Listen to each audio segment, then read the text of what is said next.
is Guardian Radio 96.9 FM, streaming on GuardianTalkRadio.com and the Guardian Radio app, Nassau, Bahamas. The views and opinions of the hosts and guests are their own and do not necessarily reflect the views of the management and staff of Guardian Radio.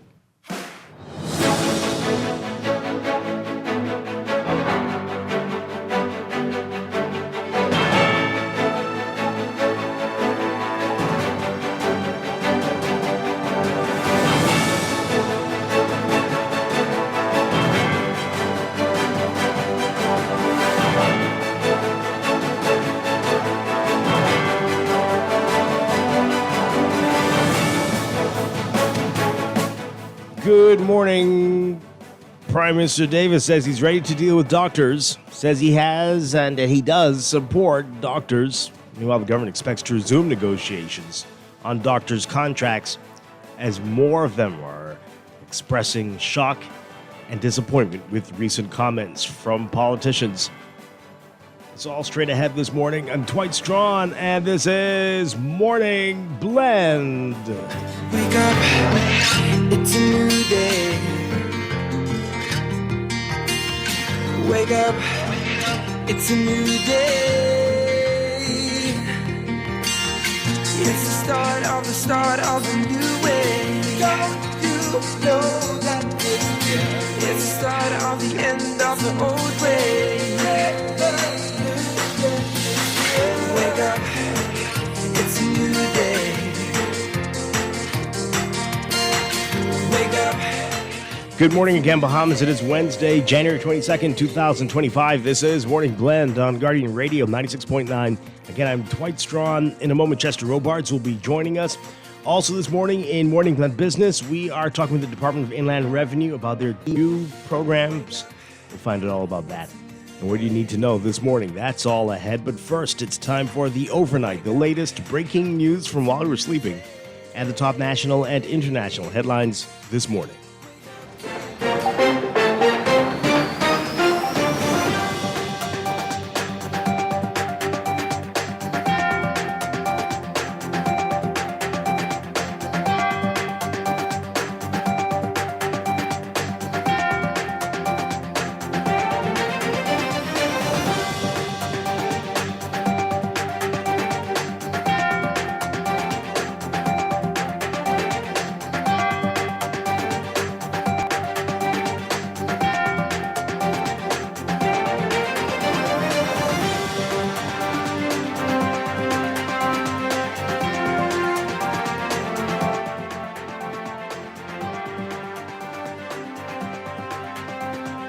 In the overnight, Prime Minister Philip Davis says that he's ready to sign a deal with the doctors' union. Davis, who spoke at a PLP branch meeting in Pinewood Gardens, said he respects the work of the healthcare workers and wants what is best for them. The Bahamas Doctors Union and the Consultant Physicians Staff Association, affiliates of the Trade Union Congress, participated in 2 days of industrial action last week. That sickout was orchestrated by TUC President Obi Ferguson in protest over outstanding industrial agreements and other matters. Last week, the Prime Minister said it appeared that the doctors had little regard for their patients, a sentiment the doctors' union pushed back on. But during that branch meeting last night, Davis said his administration stands with healthcare workers, saying, quote, "I value you just as much. I respect the sacrifices you make every single day. I've seen it up close. My daughter is a doctor, and I know the dedication it takes. When I was battling COVID-19, it was our doctor who saved my life. That's why I'm ready to sign a deal. I'm ready to get this done and move forward together." The Prime Minister also noting, though, that this is about safety and fairness. And, quote, "When I say we need everyone to sign in and out, whether you're a doctor, nurse, or staff member, it's not about distrust. It's about making sure everyone in our hospitals and clinics is protected." Bahamas Nurses Union, also part of that 2-day sick out. Davis said nurses are the backbone of the healthcare system, pointing to better pay and better benefits since his administration has come to office. Well, President of the Medical Association of the Bahamas, Dr. Gemma Anne Winroll hitting out at unfair assertions that Bahamian doctors are greedy, explaining that they simply want fair treatment as public healthcare workers. Responding to what she termed as an unprecedented wave of scrutiny and misrepresentation in the media, Roll sought to clear up the, quote, distorted picture, she said, that's been painted about doctors over the past few days. Meanwhile, the Bahamas Doctors Union president on Morning Blend yesterday, Dr. Camille Glinton, saying that she found the Prime Minister's comments in response to the union's demands and negotiations disappointing and saddening. Glinton saying his commentary was disheartening after years of negotiations. And Minister of Labor and the Public Service, Pia Glover-Roll, says the government expects to resume negotiations on industrial agreements with the BDU, the Bahamas Doctors Union, and the CPSA, the Consultant Physicians Staff Association, saying, quote, we are hopeful of successful conclusion on both agreements as they head back to the table this week.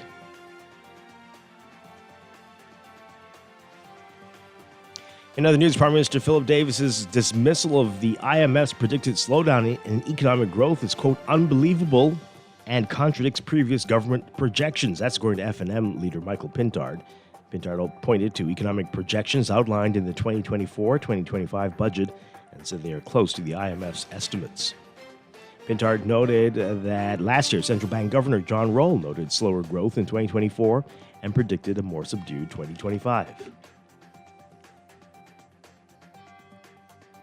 And the country's highest court has ruled that a former police inspector was entitled to 5 weeks vacation per year before he voluntarily resigned in 2000. Kelsey Melvin Monroe, an attorney, was promoted to inspector on April 30th, 2017, increasing his salary to $38,500. Following his promotion, Monroe argued that he was entitled to another week of vacation, according to General Order 1502, that came into effect July 1st, 2008.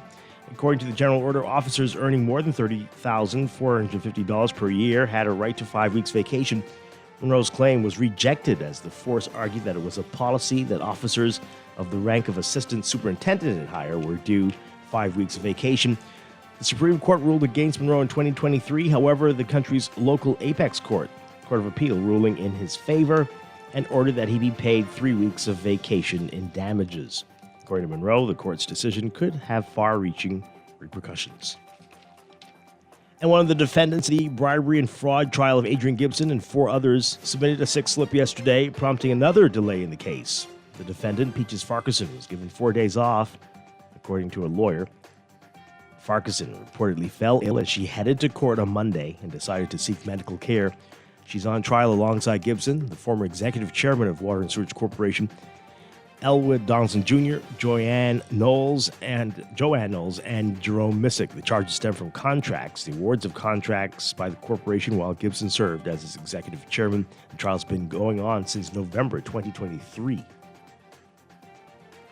Overseas, U.S. President Donald Trump's administration moved Tuesday to end affirmative action in federal contracting and directed that all federal diversity, equity, and inclusion staff be put on paid leave and eventually laid off.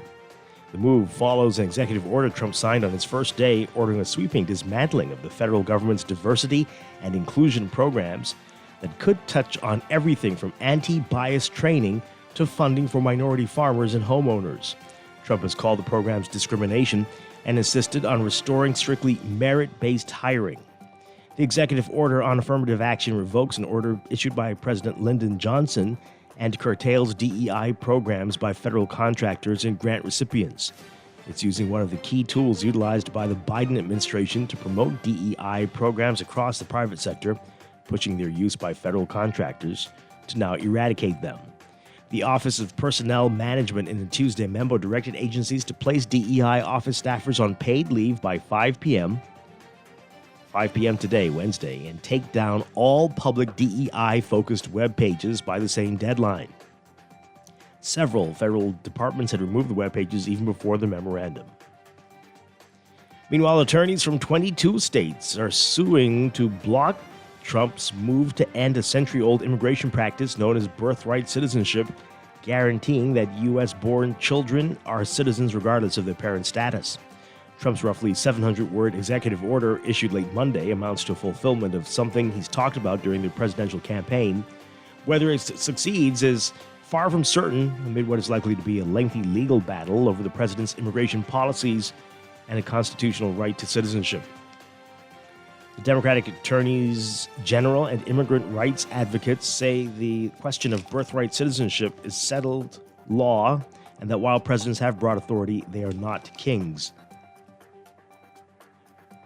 The president, according to the New Jersey Attorney General Matt Platkin, cannot with the stroke of a pen write the 14th Amendment out of existence.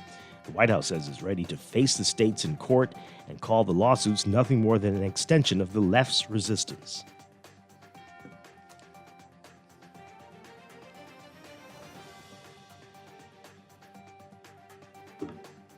And the Colombian border village of Tres Bocas has become a ghost town as residents flee to neighboring Venezuela to escape a new wave of violence in Colombia's Catatumbo region that has left at least 80 people dead and displaced thousands.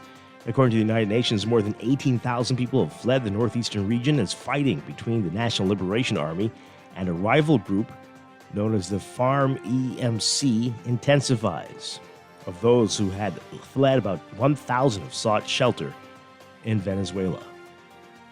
The two groups have battled for control of the region and its lucrative drug trafficking routes, but had recently held a truce.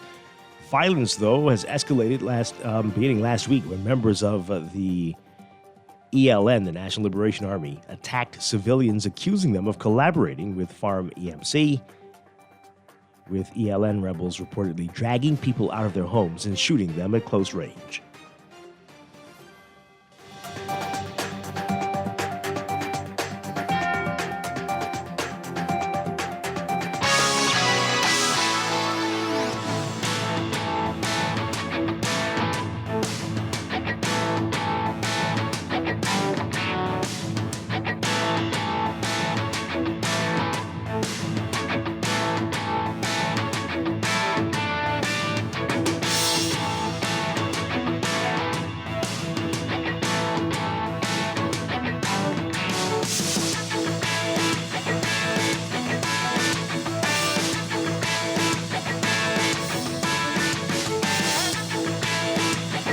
In sports, the Bahamas Youth Flag Football League, the BYFFL, making a strong statement at the U.S. Flag Football World Championships, wrapping up this week in Tampa, Florida. The international event, hosting over 1,300 teams, had a representation of 4 squads from the BYFFL, 8 and under, 10 and under, 14 and under, 16 and under, marking the first appearance for the younger divisions, 8 and under and 10 under, this elite level for the Bahamas. You can read about how they did in today's Guardian Sports section. That's sports, and that's the overnight. Time for your first look at weather.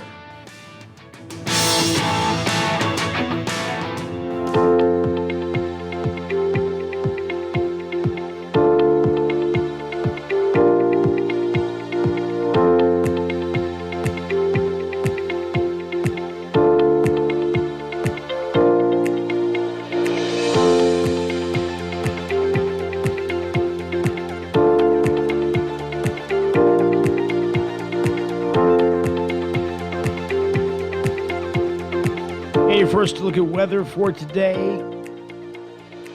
We've got an air stationary frontal boundary that is meandering near the east coast of central Florida, central South Florida. It's going to slide southeastwards across the northern Bahamas this morning. The frontal boundary is expected to stall across the northwest and central Bahamas on Thursday. Mostly widely scattered showers are anticipated ahead and along the frontal boundary, but thunderstorms are expected as well over the northern islands. Fresh to strong breezes likely along and behind the frontal boundary across the northern islands. So, a high risk of rip currents in place for all coastal areas in the northern and southern Bahamas, and beachgoers are encouraged to stay onshore as rip currents are quite possible. A moderate risk of rip currents are in place for south and east coastal waters in the northwest and central Bahamas, And so keep that in mind if you're planning on heading into the water this morning and over the next few days. All right, so for today, we are looking at a mix of sun and clouds for the northern Bahamas, mostly, partly cloudy for the rest of the northwest Bahamas. Today, for the central islands, partly sunny, and similar conditions for the southeast Bahamas. Temperature-wise today, look for highs in the mid-70s, around 75 Fahrenheit, 23, 24 Celsius. Overnight lows tonight,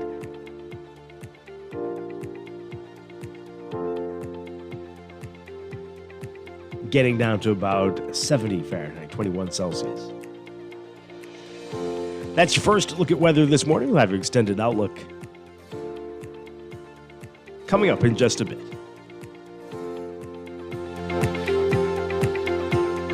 Wake up, it's a new day. Wake up, it's a new day. It's the start of a new way. Don't you know that it's the start of the end of the old way. Wake up, it's a new day.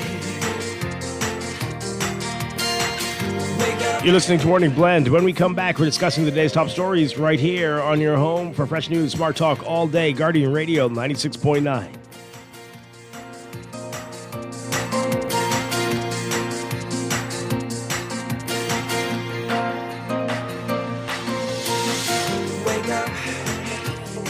Tired of banks forcing you to use technology to bank the way they want you to? Your convenience is important. So no matter what your banking needs, Commonwealth Bank's friendly staff are always available in branch for that personal one-on-one service. But when you choose technology, our online and mobile banking app offers you state-of-the-art functionality. The choice is yours. Commonwealth Bank. Bank the way you want. Looking to elevate your gadget game, or are tech troubles simply slowing you down? Escape to a world of innovation at Custom Computers, your go-to store for the latest cutting-edge tech. Whether you need to upgrade your life with the best from Apple and Windows, or your device needs a little TLC, the Custom Computers Know-How Store is the destination for unbeatable expertise and quality repairs. With 2 convenient locations, there's a Custom Computers near you on Patton Street in Palmdale and Caves Village. Or call 396-1100. Spain sounds like this. But with a little Caribbean, it can sound like this. The world needs more Caribbean. And with FedEx, you can ship your products to every corner with increased cargo capabilities, 24/7 shipment tracking, and shipping tools. Take your business worldwide and enjoy life a bit more like us. Planning for retirement can be overwhelming, but with CFAL, it doesn't have to be. We offer tailor-made individual, group, and pension solutions that take the guesswork out of retirement planning. Whether it's for you or your company, don't leave your future to chance and let the trusted hands of CFAL's experts guide you toward peace of mind and financial stability. Low upfront costs and affordable monthly payments make it easy for you to build wealth so you can live well. Visit us at cfal.com to start on your path toward financial freedom. CFAL, growing wealth for future generations. Double the holidays with Scotiabank, and you could win your share of $28,000 this Christmas. Just spend $300 or more on your Scotiabank credit card, and you could be the lucky first prize winner of $13,000, or the second prize winner of $8,000, or the third prize winner of $5,000. Win big and claim your share of $28,000 when you shop with Scotiabank this Christmas. Promotion ends January 27th, 2025. Draw date February 17th, 2025. Visit bs.scotiabank for more information. Conditions apply. Wake up, it's a new day. Wake up, it's a new day. It's the start of a new way. Don't you know that it's the start of the end of the old way? What? You don't know what TDC is? Tourism Development Corporation? You mean the Ministry of Tourism? No, that ain't the same thing, buddy. The Tourism Development Corporation helps to develop and grow behemoth businesses in the tourism industry. You hear what I say, boy? Oh, yeah. Develop and grow. You don't know what all the things saying do? What does do? Check the website, boy. Start your journey to ownership of our #1 industry today.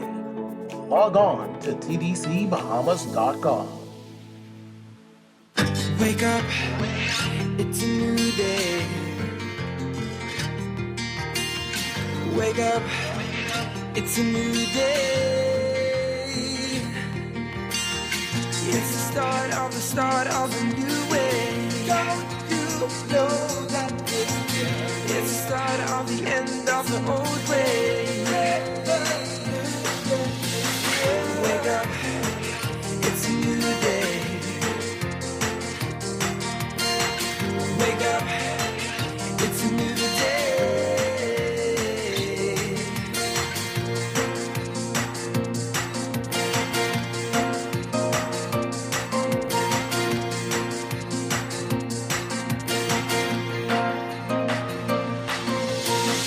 Wake up, it's a new We're back with Morning Blend on Guardian Radio 96.9. We're streaming live on GuardianTalkRadio.com and on the Guardian Radio app for smart devices. We're also on your televisions on Cable Bahamas Channel 969 and BTC Flow Channel 612. You can tweet us at Morning Blend 969 or Facebook.com/Morning Blend 969. Text us on the Guardian Radio text line, powered by BTC 422-4796, standard text rate supply. Once again, I'm Dwight Strachan. Chester Robards will be joining us shortly. Also this morning on the show, we're going to be talking with the Department of Inland Revenue. They've got a new initiative, DIR Comes to You. We'll get all the details about that this morning in business. But right now, there's a lot to talk about in the news.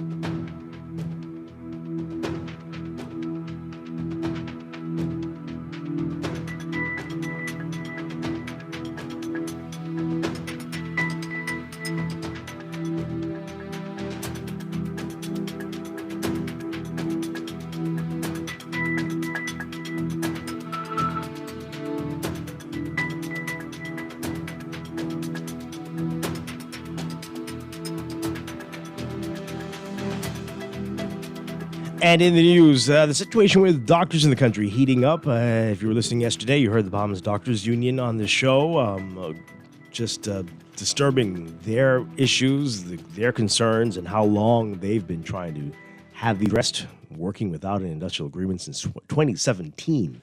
And just unbelievable what these last few years have been like for them. And wow. So we're hearing from them. We've been hearing from the Consultants, Physicians Staff Association. The Medical Association of the Bahamas is speaking out now. But the Prime Minister says he's ready to work with the doctors. He says he's on their side. The Prime Minister speaking at a PLP branch meeting last night in Pinewood Gardens. Our Travis Cartwright Carroll writing about this. Prime Minister Philip Davis said last night that he's ready to sign a deal with the doctors' union. At that branch meeting, he said he respects the work of healthcare workers in the country and wants what is best for them. As you know, the unions, the BDU and the Consultant Physician Staff Association participated in the 2 days of industrial action last week. That sick out orchestrated by the TUC. And in protest over outstanding industrial agreements. Last week, the Prime Minister said it appeared that the doctors had little regard for their patients, a sentiment the doctors' union pushed back on. CPSA as well, everybody a little disturbed by what the Prime Minister had to say. That's me saying that. During the branch meeting, Davis said his administration stands with healthcare workers. He said, quote, "Let me say this about our doctors. I value you just as much. I respect the sacrifices you make every single day. I've seen it up close. My daughter is a doctor, and I know the dedication it takes. When I was battling COVID-19, it was our doctors who saved my life. That's why I'm ready to sign a deal. I'm ready to get this done and move forward together. But here's the thing. This isn't about fighting. It's about safety and fairness. When I say we need everyone to sign in and out, whether you're a doctor, nurse, or staff member, it's not about distrust. It's about making sure everyone in our hospital and clinics is protected. It's about knowing who's there so we can keep the environment safe and secure. And yes, it's about recognizing the hours our doctors put in so they can get the overtime they've earned and deserved. This administration has always been on the side of workers. From day one, we've been raising wages, promoting public servants, and signing agreements that make life better for Bahamians. And now we're not stopping now. PLPs, let's get real. We've got too much progress to make to let this hold us back. I'm calling on everyone. Let's finalize this union agreement and move forward. Okay. So he also addressed the Bahamas Nurses Union, who took part in that SecOut as well, saying to the nurses, quote, look at what we've done for our nurses since day one. When we came into office, we didn't waste any time. We sat down, listened to their concerns, and negotiated a new agreement in just a few months. We ensured they got better pay, better benefits, and the respect they deserve. We've introduced measures to support them during tough times, including bonuses, life insurance, and support for when disaster strikes. Okay. Life insurance. Well, as the doctors were saying yesterday, what they need is health insurance and hazard pay. They don't have that. And they are willing to sign in. But they said they wanted one word added in that they would get the overtime based on consecutive hours worked. And for some reason, the word consecutive was a problem. And so if you want to go back to that interview on our podcast page on GuardianTalkRadio.com beginning today, it's all over the papers as well, in the Nassau Guardian and in the Tribune. But let's talk about it. What do you think of what the Prime Minister is saying? While that is happening, we're also hearing from the Minister of Labor and the Public Service, Pia Glover-Roll. She says the government expects to resume negotiations on industrial agreements with the BDU and the CPSA. And saying, quote, we are hopeful of successful conclusion on both agreements. Let's talk. 323-6232. 325-4316. 325-4259. Call us toll free, 242-300-5720. We'll get to what the Medical Association of the Bahamas is saying in just a bit. But let's hear from you. Good morning, caller. You're on the air. Good morning, Dwight. Good morning. I'm out in Bahamas. Dwight, what in the world is the Prime Minister saying? What the Prime Minister can't remember or either doing it. Because a couple of days ago, man, he threw them buses, those doctors and them, and the two buses. And now, all of a sudden, he in love with the doctors? What in the world? And his daughter's a doctor, but where is she a doctor? It's safety in here. Is that relevant? He's just letting you know that how could I not love him? I got one in my family. That's what he's saying. Yeah, but his daughter ain't got no problem where she is. We got problems here with our doctors. Mm-hmm. You know what I mean? So his love, he torn between two lovers. And when since he ever been inside PMH? Because if last time I remember he been COVID, our doctors, what anything they do for him is write him paperwork so he can go. He's been on many tours. You're being unfair. He's been on tours through the hospital, I'm sure. Well, Dwight, I just trying to figure out what's happening. Thanks for taking my call. Okay. All right. Thanks a lot. Let's take another call. Good morning. You're on the air. Hi. Are you there? Yes, I'm here. Hi. Good morning. Can you hear me? Yes. Live on the air. Right. Good morning, Bahamas, and to the entire world. Chester, I don't know if you reach yet. But Chester's right here. Okay. Good morning, Dwight. I just hope what the Prime Minister is saying, that he's serious with what he's saying and he's not doing what we call pump faking. I hope he really, really sorted it. And I feel good to say this morning that I think it's good what the Prime Minister is suggesting. I guess the advisors, he said he have a daughter. We was talking about this last week, who's a doctor. And I guess he's listening to us. And these are the kind of things we want the Prime Minister to do. When we complain or person them feel like it's unfair, the only thing I didn't hear from you or on the news just now is saying he's sorry or using the word apology. But I would accept what he say as an apology. I just hope he ain't pump faking and he mean what he's saying and he do it for the nurses and the doctors them. Because when he went as far as to talk, but they're out, and then you asked the questions today, but you went to the news, but I don't know if they get back to answer it. I think he was going a little far because the consensus didn't just start with the doctors them complaining, but it was even under the former government. So I feel good the Prime Minister saying what he said last night, and I hope he really continue to do that and listen to us and don't disappoint us, Prime Minister. Sort the doctors them out, give them what they're supposed to do. Ms. Tiva global rule. I think she's a good lady. I just hope she sought out the other umbrella union with Madam President Melinda Wilson and they just stop talking and get some action going. Thanks, Dwight. Okay, all right, thanks a lot. Again, Chester, I think you heard it with the doctors on yesterday. They explained they have no issue signing in. Not a problem at all. It's just there was one issue. They just wanted one word inserted, and for some reason, that wasn't happening. Is the Prime Minister, in his explanation, oversimplifying what the doctor's issue is? Probably. I mean, when you're locked in a he say, she say, it's always going to be that way, isn't it? Well, is it a he say, she say? Seems like. He is saying a little less than what she's saying. You know, like you're leaving out some key points. And so you're not getting everything from he that you get from she. That's what happens when he's saying she. Oh, okay. I mean, they're not Somebody saying anything. Don't give you everything. Oh, that's it. There's always two sides to the story. There's two sides. I feel like we're on the same side, but you left out a big chunk of it. Yeah. Okay. I mean, that's sometimes Because the he say, she say is totally different. Because you can't say that you're on the side of the workers, but also you got to make a case for not giving the workers what they want. On the sunny side. Or what they deserve. Only on the sunny side, not on the, or is it only the dark side? I don't know which one they're on. Let's take this call. Good morning, you're on the air. Good morning, Dwight. Hi, good morning. Good morning to your guest. Good morning. Good morning to the Bahamas. Now, Dwight, my thing is, I can give credit where credit is due. I don't know if the Prime Minister overlooked the situation because, by the way, to be a Prime Minister in these days and time is very, very stressful. And I can tell you why. This country is divided in politically. We know that. Divided politically, F&Ms, PLPs, and all these people work in these government ministries, even doctors and all. And so I just hope, I don't have no problem with the people getting what they want in other way, but I hope this is not a union issue. Whereas now when, just like if you have kids, the way, you give one child something, all the other children want theirs too. I hope this is not that situation because we don't have the revenue, we don't have the income, nationally speaking, to give these unions everything they want. Right. Did you hear our show yesterday? Who? Did you listen to the show yesterday? Yeah, man. I heard the doctors, people, talking, But my thing is let's be real, man.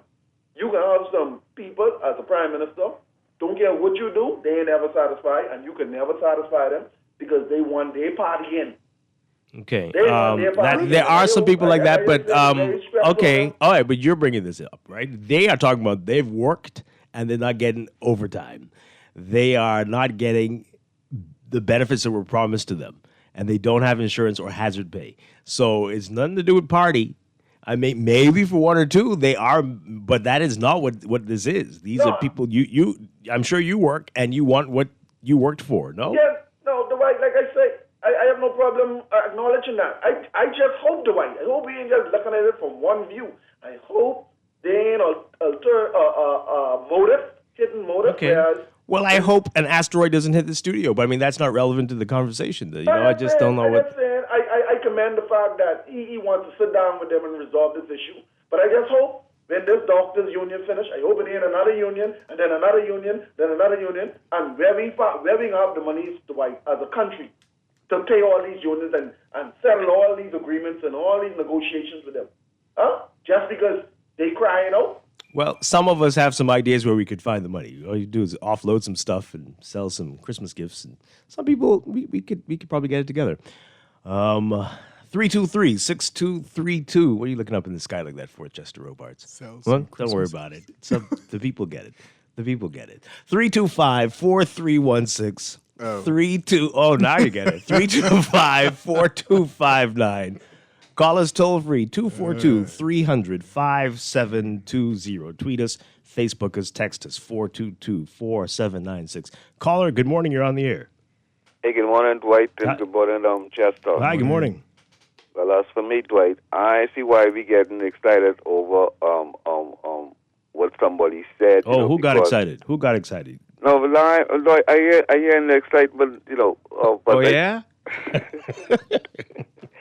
But Dwight, we have to watch what people do, man. Because the prime minister could come in and say a lot of things. He's a professional lawyer, right? So he could come and say anything to try to soothe people them with the sound. But historically, right? He done been proven to not live up to the things he say. Because I mean, he don't have too much examples or any at all where he said something and he did it, right? And that's what's gonna haunt this prime minister because he don't do what he says. I don't know. That's fair. That's not fair. That's not fair. And in most instances, that's all of us, right? No. No, I know, but we talking. I know most of us, but see, most of us in the country ain't relying on most of us twice. The country is relying on the leader. I mean, sometimes you can't deliver, but when you can, you need to own it up, right? You need to say, right. Well, this didn't go the way it went. Yeah.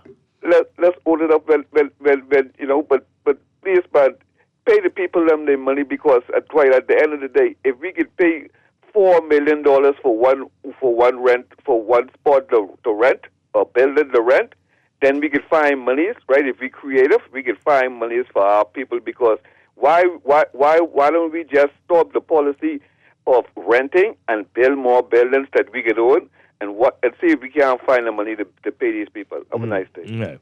Well, that one's a debatable one, right? So some people think there's some pros and cons to each one. Anyway, that's for another day.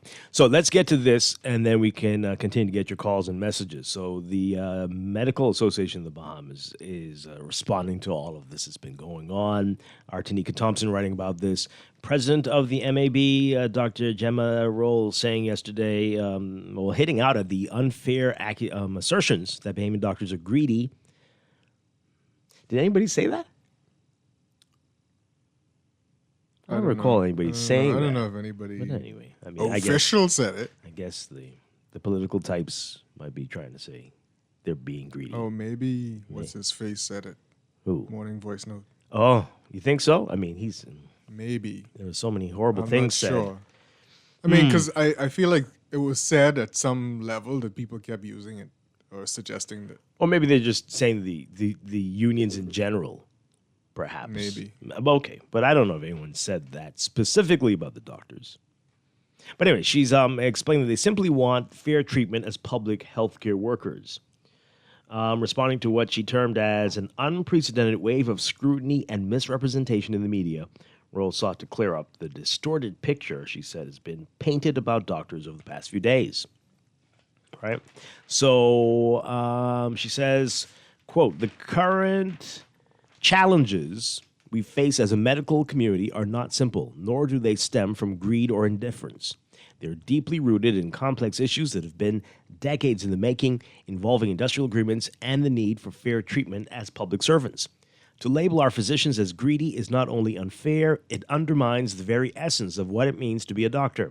We're here because we care, because we believe in the scrutiny or the sanctity of life and the importance of health for every Bahamian.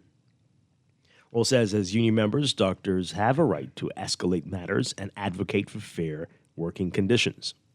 She said, quote, I commend our doctors for ensuring that even in the face of such actions, urgent patient matters were prioritized and covered by both the members of the Consultant Staff Physicians Association, CPSA, and the Bahamas Doctors Union. Their dedication to patient care remained steadfast, demonstrating their ethical loyalty to the very people they serve, even amidst personal and professional challenges.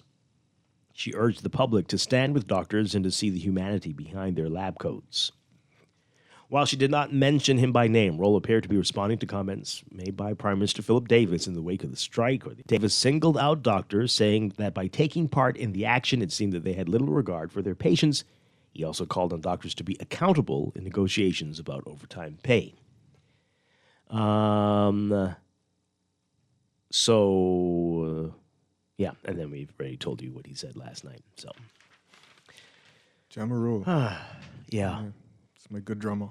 Anyway. It's a Are we dragon. to know what you mean by dragon that? boat joke. Okay. Thanks for Anyway. for cluing us in. Okay. All right. So again, boy, this is You know, yeah. like Odd. like the doctor said on your show yesterday, they are contending with a lot at PMH, and I think she suggested it in her statements there. They talk about injuries that they sustain, the doctors sustain, having to do other people's jobs in the hospital, and I think what they were talking about possibly is pushing around patients around the hospital on those heavy beds to get them to OR and stuff. Because I think there are people who are hired to do that, but sometimes they can't find them. But, you know, when you talk about he said, she said, right? You just wish, like the caller said, that somebody would say out loud and upfront, these are our issues. The doctors are right. The nurses are right. We have these problems. And here's how we're trying to address them. But nobody really ever talks about, PHA doesn't come out and talk about the problems that they have. Right? I mean, the executives of PHA have a nice office. They're not in the hospital day to day feeling the pain that the doctors feel, I'm sure. And I don't know if it was said on air, but off air, definitely they acknowledged the union that some of the clerical staff, as in at the PHA, right, have hazard pay. Right. What do you? For paper cuts? What do you need that for? So what? I mean, what is it like? Can you not understand these people's frustration? You know, they mentioned doctors getting stuck with needles and so it happens. Yeah, it happens on the job. They have a dangerous job, but they don't have insurance. Yeah, they have a dangerous job, but they don't have hazard pay. You know, who is it making sense to? But fine. But you know, talk about it. You know, we have to end this culture of just fighting against each other, without real reason, and without taking accountability for your side of it. Like you said, maybe the Prime Minister did not go far enough in his statement because he has a side to keep. Yeah, and it has to be seeming like the government is doing what it's trying to do or what it's supposed to do to help, and the doctors are just saying, well, this is what we asked for, and he's saying, well, this is what we offered. Okay, but so why can't we come to some kind of sensible resolution? Yeah, everybody could see that this is needed, this is needed, this is needed. Why can't we resolve to fix it? Absolutely. So if you missed it yesterday, just about the swipe issue again, and the Prime Minister keeps talking about this. You need to be accountable, but the doctors have said we don't. The doctors' union definitely we don't have an issue with this. And Dr. Glinton yesterday saying again, the quote: the conversation is always that the doctors don't want to swipe in. That's not the issue. The issue is that in order for us to do this, it needs to be clear and it needs to be signed off and agreed upon that this is the manner. Because if I'm working 32 hours, I want to be paid for additional hours that I worked. Again, they were insisting that the word consecutive be put in there, but for some reason, that word keeps getting eliminated when they go back to the negotiating table. Yeah. And they're very concerned that they're not going to get what they're entitled to if that is not included. Yeah. All right, so let's hear from you again. I mean, it's working for free. Yeah. And who does that? Even the Prime Minister don't do it. I don't know. 323-6232, 325-4316, 325-4259. Call us toll free, 242-300-5720. But she also, before you read that, she also mentioned that they did a 3-month study on what a clocking system would yield for doctors in overtime. Right. And they were like, yeah, we'll pay it. But she said it was an enormous amount. Yeah. They were doubtful that they were going to keep that up. Come on. Right. Exactly. Yeah. We know how that go. Oh, boy. How frustrating. This person says here, Dwight, what utter BS. When he got sick, he was on the first flight out. His daughter may be a doctor, but she is not in our system. If she was in our system, then maybe he would think better of our local doctors. On everybody can jump to the States. Oh, boy. I was wondering why he said that. I was just wondering. Because was he treated here first? Well, I guess they had to diagnose him. So, please ask where the government will find the money to pay the doctors. Didn't a delegation go to the inauguration to cover an event we could have watched on CNN or MSNBC or Fox? So I think you framed this text in the wrong way. You need to be asking, why did a delegation from the local broadcasting corporation of the Bahamas go to cover an event that we all watched on the major networks or CNN, MSNBC, or Fox? That's what you need to be saying. And then change the text to say, perhaps instead of wasting money on foolishness, this is where they can find the money to pay for the doctors, et cetera, et cetera. That's what you meant to say, right, Texter? I'm just seeing, clearly, that's what you meant. I'm just seeing bloopers on Instagram from some of that coverage. Not the broadcasting, the other people who also went. Okay, it's too many jokes, but I'm going to just move on. Being a prime minister is not stressful unless you make promises you don't keep, do things you know are not helpful, and refuse to deal with problems among your own, and prefer to deflect or pretend to be clueless. This ain't a million people to govern. There are cities with more citizens doing better. But when you're into darkness, you can't even trust your own self because you say things and do another. Or as the mayor of Sleepy Town once said, are we about hiding the truth? This text is, they got certain words in caps. Wow. It's beautifully. It's laid out It's very like, well. wow. I was like, this is. You should frame this. This is like done. All the keywords are in caps. Punctuated properly. Thank you for the effort. Campaign signaling with little progress, yet we still are talking about the same two things 2 administrations ago. Jokers. No wonder why professionals are leaving this place. And that's what the doctors were saying yesterday as well, right? Yeah. Many have just left and aren't into it. And ain't coming back. Dwight, the cafeteria at PMH is not in operation. Someone cooks the food and brings it there, and it's cold by the time it's served. My sister is in there, and it's bad. That's a whole other issue. But yeah, lots of problems. Lots of problems. Hey, they took how many years to finish the accident and emergency section of the hospital? Is it finished? And it's not open? Oh, okay, right. Oh, they finished today. I think the outside looks finished. But I don't know if it's used yet. They finished the other side pretty quickly though, didn't they? Dwight, firstly, I'm ashamed of the Royal Bahamas Police Force for stressing my 72-year-old mother based on corruption to the point where she was admitted to PMH for a couple of days. What's happening here? What? Stressing based on corruption. Okay. The doctors and nurses are in full force and awesome, but the conditions they're dealing with are deplorable. One bathroom had no hand sanitizer and depleted supplies, but the Prime Minister and entourage are flying and partying with celebrities and eating steak and caviar every day. Are they really? This government needs to go wild. So we got a lot of swipes in here. The police force stress out your mother. Based That's on the same corruption. Yeah. Based on corruption. Whose? Okay. Caller, good morning. You're on the air. Dwight. Hi. Yeah, sorry for calling back, but Dwight, the hospital didn't get nothing. You can't even get $100 in there. I agree with the doctors. They handled themselves very well yesterday, and that's the reason why the PM come around the other side trying to fit back in. That's utter nonsense. What he's trying to do, but there is nothing in that hospital. The only people happy in that hospital are the undertakers.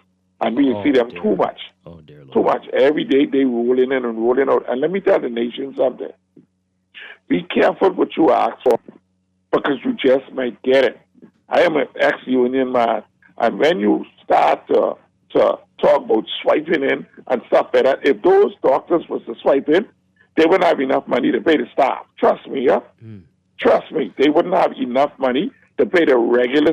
Now, I don't totally agree with the doctors with insurance because they private. When you private and you work for somebody, you you should be able to take care of your Who's own private? insurance or come to some agreement with the company you're working for. Who's that private? You go half. Are you talking about the doctors' union? They're Yeah, not private. those are private consultants. No, So you mean the CPSA. The CPSA. Pardon me? You mean the senior doctors, the CPSA. Yeah, the senior doctors, But yeah. these are the ones yesterday were the Bahamas Doctors Union. They Okay, don't work but private. the senior doctors, I think they should be able to take care of their own insurances because they're private consultants. But the government shouldn't be responsible for their insurance. Well, the ones at the hospital, the as they call them, unfortunately, the junior doctors, those ones, and they don't work private. They're not, as we heard yesterday, they're not even allowed to work private. So those doctors don't have insurance or hazard pay or anything. Yeah, but they could wake up, but right, and Dr. Science, be careful of Dr. Science, because when Dr. Science was in, the condition was just as bad or worse. And Dr. Science sent home, I think, about 50, 60 of them doctors for strike, for sitting out. So don't let him come on. You're talking before this is either. Thanks for taking my call. Okay, all right. Oh, boy. Wow. Some messages as we get ready to go to a break. This person says that both the Prime Minister and the Doctors Union have valid points. The problem is both sides are ignoring the valid concerns of the opposing sides. Are you sure? My understanding is no hospital pays doctors for blanket clocked time. They instead receive base salaries and allowances given the nature of the responsibilities. The bottom line is there has to be some controls in place to enforce accountability. Let's stop right there. I'll come back to your text. But I think the doctors were saying that they didn't initially, all right, if I'm correct, want a swipe system. They're like, because this will lead to these problems because this is unusual for doctors to swipe in. Right. We've heard them say that all the Right. time. Yeah. And that it will end up with everyone going broke because you Right. can't pay people for the amount of That's time what they'll they said. spend in the hospital. They're the ones who said that, but they said, since you want to do it, okay, but you better make sure you pay us what you owe us. So you're right about that. It's the government pushing that on them. But anyway, let's continue with your text. And the bottom line is that there has to be some controls in place to enforce accountability because no system is free from abuse, even one manned by doctors. That control can come in the form of a billing system. Doctors have to assign a cost to everything they do given the complexity of tasks. You sound like you're working for the union because this is what they're telling you. This is what they're saying. This is exactly what they're saying. But the government has been balking, basically, right? Like, The information then has to be audited to ensure reports are reliable and that doctors are not overbilling to beef up their numbers. Billing and auditing are a standard medical practice used to place a dollar value on a physician's time. The doctor's compensation can then be based on these audited billings with some consideration for excessive hours. Also, billing is a specialized skill. Doctors won't necessarily know how to bill and have to be trained. I think they're very open to most of what you've said. Sure. They're not the issue here. It seems. What side do they have to understand about where the government's coming from? Dwight, listen, there's only one bathroom working in A&E and absolutely no hand sanitizer. So you mean no soap either then, basically, right? Yeah. Dwight, didn't this swipe system suggestion originate under Dr. Sand's tenure as Minister of Health? I know he wears a political cap now, but it would be interesting for his unbiased take as to why he was insisting on the system. He has insider information. He called in last week and said a lot of stuff there. But I don't think he was able to finish a lot of what he was hoping to accomplish, as you recall what happened. I don't know if he was insisting on it, but it was brought up. Mm-hmm. It keeps getting brought up. Yeah. Check the conditions of that school that they were at, that they had the rally at last night. What? You mean after the rally? What are they saying? No, they say it's just on a regular day, I suspect. Oh, wow. They're joking, Dwight. Their priorities are mixed up.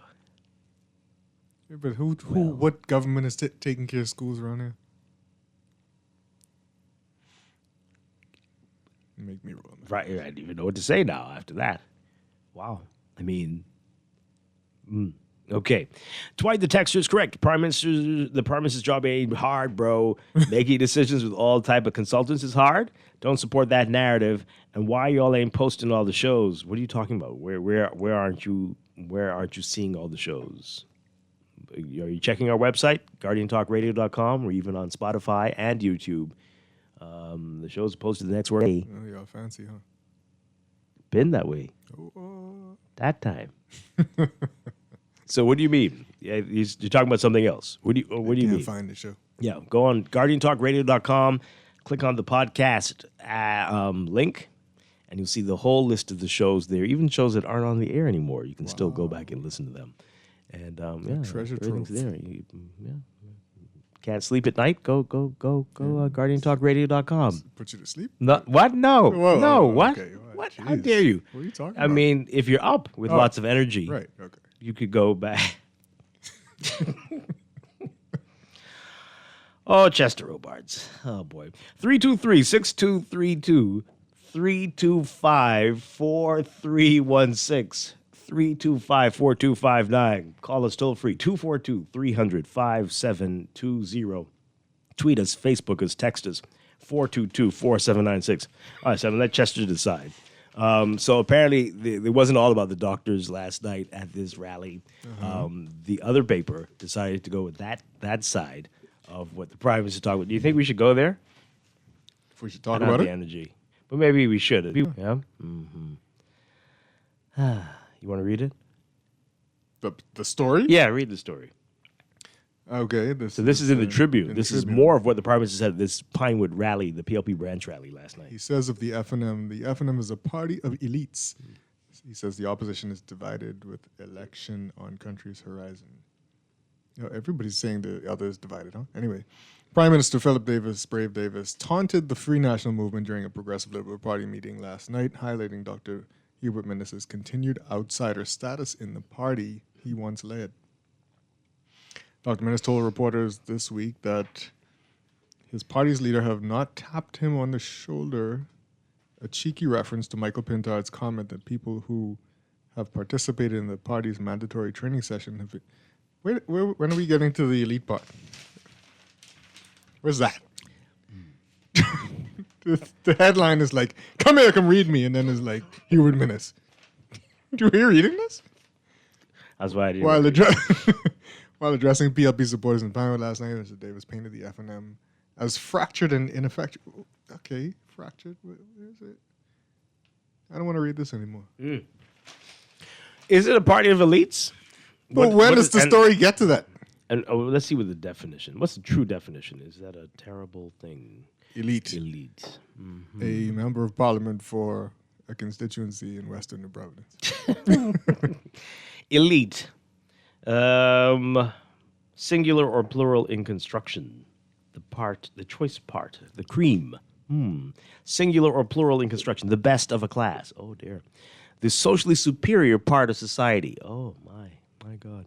A group of persons who, by virtue of position or education, exercise much power or influence. Oh, dear Lord. A member of such an elite, usually used in plural. I'd say both parties are parties for parties of and for the elite. Elite. But one party might have elitists. Oh, trust me, that's all over. All over. Okay. Yeah, I don't see the elite party here.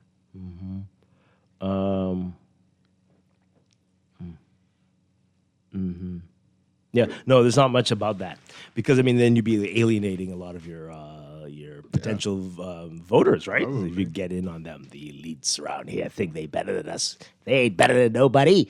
And so some you of- can't really go too far on that one. And some of the big, heavy named elites support both Yes, sides. that's what I'm telling you. So, But if you say it to certain people, right.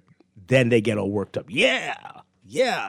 But the person telling you probably is in the But lead. how did they get that headline out of a story about Dr. Minnis? I don't know. Well, that people hate the word. That's one of the worst E words around. Right, and so you put that there. That's true. They hate elite. They hate elitist. They hate education. Those are the words they don't like that begin with E. Egg production. But that will get some people worked up. But again, watch the people telling you about the elites. They're probably right there at their fancy parties all the time. Let's go to the break. This is Morning Blend Shots on fired. Guardian Radio 96.9. We're going to be back after the news.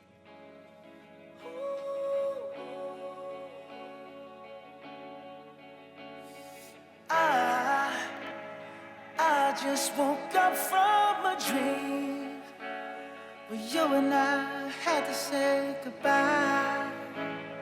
And I don't know what it all means, survived, I realized wherever you go, that's where I'll follow. Nobody's promised tomorrow, so I'ma love you every night like it's the last night, like it's the last night. If the world was ending, I'd wanna be next to you. If the party was over and our time on earth was through, I'd wanna hold you just for a while and die with a smile.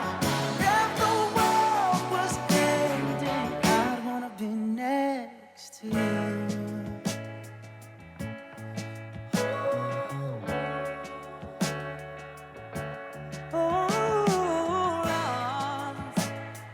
Lost in the words that we scream. I don't even wanna do this anymore, 'cause you already know what you mean to me, and our love's the only war worth fighting for. Wherever you go, that's where I'll follow. Nobody's promised tomorrow, so I'ma love you every night like it's the last night, like it's the last night. If the world was ending, I'd wanna be next to you. If the party was over and our time on earth was through, I'd wanna hold you just for a while and die with a smile. If the world was ending, I'd wanna be next to you, right next to you, next to you, right next to you.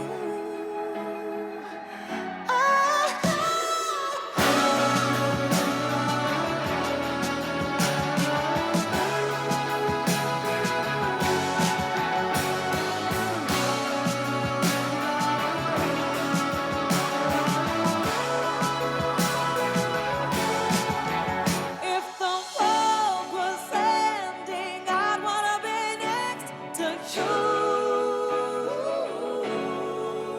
If the party was over and our time on earth was through, I'd wanna hold you just for a while and die with a smile. If the world was ending, I'd wanna be next to you.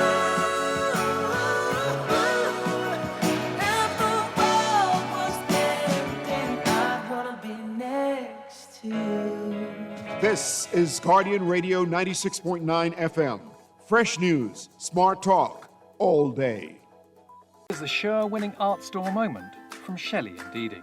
We're the only full art store in the Bahamas. If we don't have it, we make a list, and trust me, our boss can get that. If you need that, he can get that. You can find sketchbooks, acrylics, the canvases in all sizes, stencils. We have the Angelus that they use on shoes and letters. We're the only persons in Nassau that carries the Montana spray. We have the Krylon sprays, watercolor and paints, the oil, chalk paints, the alcohol paint, metallic paints, the little Floetrol, and we have cleaning products for the artists, thinning products for the artists, and Crayola colors, and glitters, pencils, the Posca markers, and Shell. pastels, oil, and the acrylic pastels, dyes. Oh yeah, we also have airbrush paint. I didn't forget that part of the movie. Gift sets, hobby craft, Oil shrimp, clays. stew shrimp, shrimp gumbo. But art supplies. We have a lot of them. Sherwin-Williams Art Store. Find colour in every day.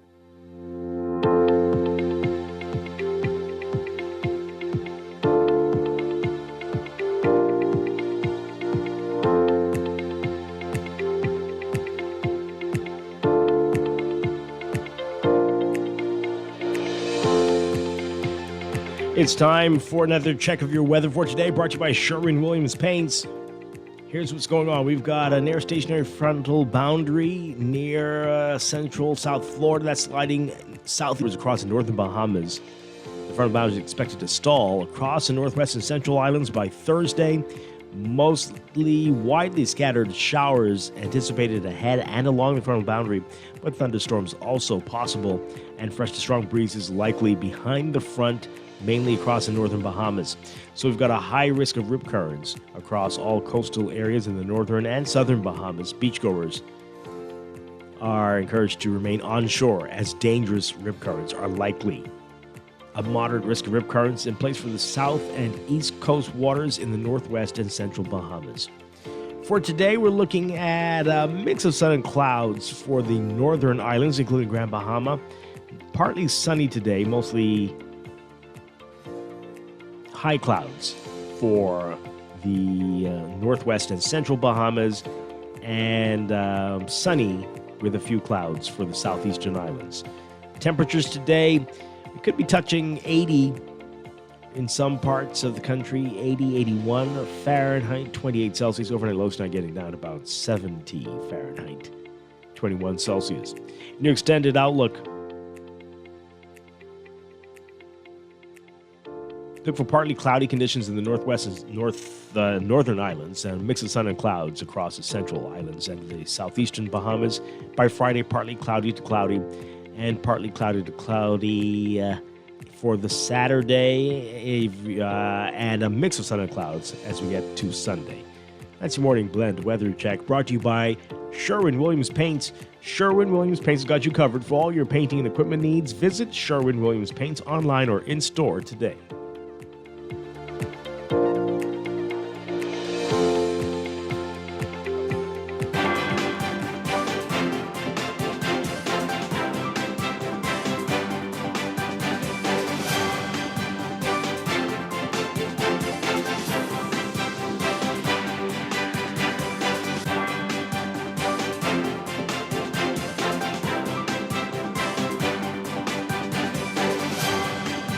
Got your look at traffic for the morning, brought to you by RBC. Find your loan solution with RBC.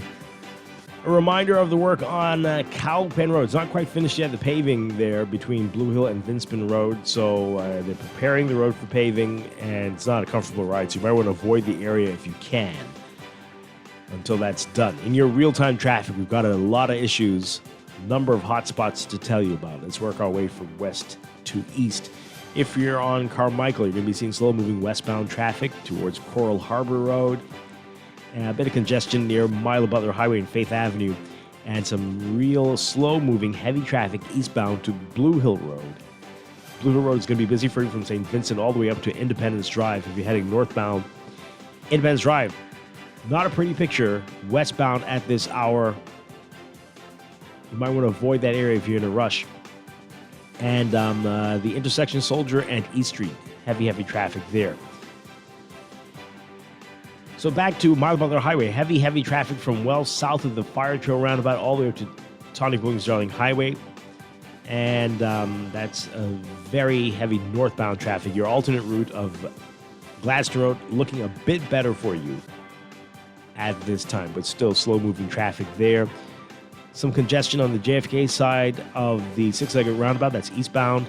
And New Providence Highway, heavy northbound traffic this morning as you approach Saunders Beach and the roundabout with West Bay Street. West Bay Street backed up quite a bit if you're heading eastbound towards Saunders Beach at this hour.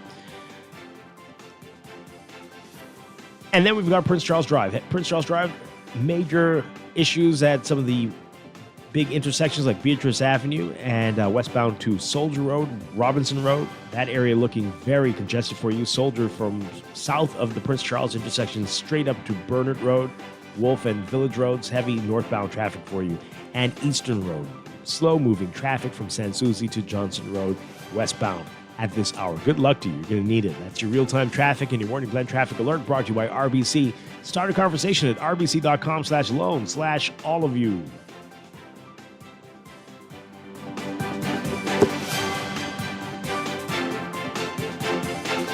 RBC. Life is full of twists turns, and defining moments that create your own unique story. However your story unfolds, we're here to help guide you through it. From every big decision to every new adventure, RBC. Visit rbc.com/Caribbean/all of you. Say Lampkin.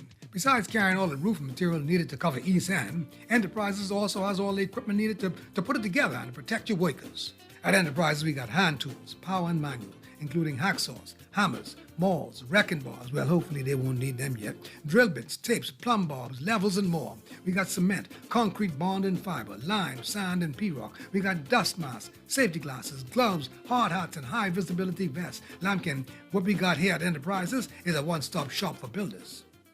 On Saturday, February 22nd, 2025 at 7 p.m., the Bahama Convention Center will set the stage for an unforgettable celebration of 25 years of giving back and supporting healthcare education in the Bahamas.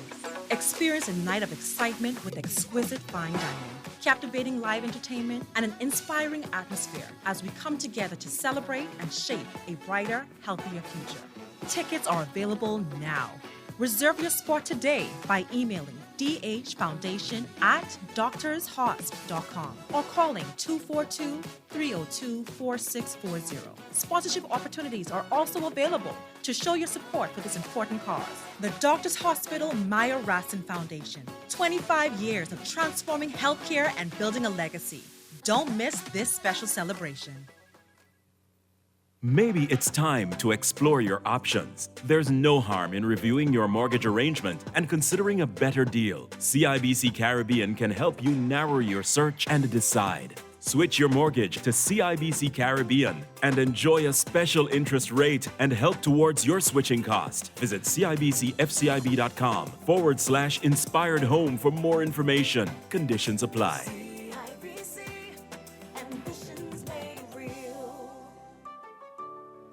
Wake up, it's a new day. Marcia, are you scrapbooking? No, Dad. It's a vision board for my dream home. Take a look at CIBC Caribbean's Realtors Hub. You can get pre-qualified for your mortgage, connect with the best realtors, and get up to 95% financing with up to 35 years to repay. Really? Wow. It's perfect for a first-time home owner like me. Honey, it's even good for old-timers like me. Visit CIBCFCIB.com/Realtors Hub to get started today. You try to rest, but roll with the best. For all your printing needs, there ain't no one better, no. For posters and banners, magazines and flyers. For window decals, greeting cards and newsletters. No job too big and there's no job too small. You name it, we can print it. Just give us a call. Let Print Masters bring your masterpiece to life. Located in the Nassau Guardian Building, telephone 302-2361. Screws and Fasteners World, Balfour Avenue and Palm Beach Street, has those hard-to-find fasteners for you right now. You can find stainless steel regular hex, carriage bolts, galvanized bolts, threaded rods, nails, self-tap screws, sex bolts, anchor bolts, turnbuckles, masonry tools, hand tools, and weed whacker strings. Check out the rope selection and car body fasteners, too. Special orders are welcome. It's your #1 fastener store. Screws and Fasteners World, Balfour Avenue and Palm Beach Streets. Call 326-1976. In the world of business, technology is not a choice. It's a necessity. And for businesses that demand excellence, there's only one choice for unparalleled support and cutting-edge technology. Custom Computers. You have challenges and we have solutions. Computing, networking, storage, and printing for enterprises large and small, aligned with premium brands like HP, Microsoft, Konica Minolta, and more. Get tech done the right way with Custom Computers. Call the know-how team at 396-1101. Maybe it's time to explore your options. There's no harm in reviewing your mortgage arrangement and considering a better deal. CIBC Caribbean can help you narrow your search and decide. Switch your mortgage to CIBC Caribbean and enjoy a special interest rate and help towards your switching cost. Visit CIBCFCIB.com/inspired home for more information. Conditions apply.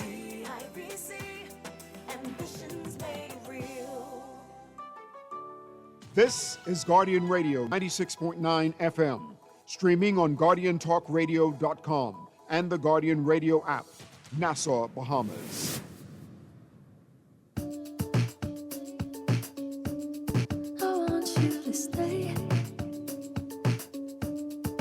till I'm in the grave, till I rot away, dead and buried, till I'm in the casket you carry. If you go, I'm going too, 'cause it was always you. And if I'm turning blue, please don't save me.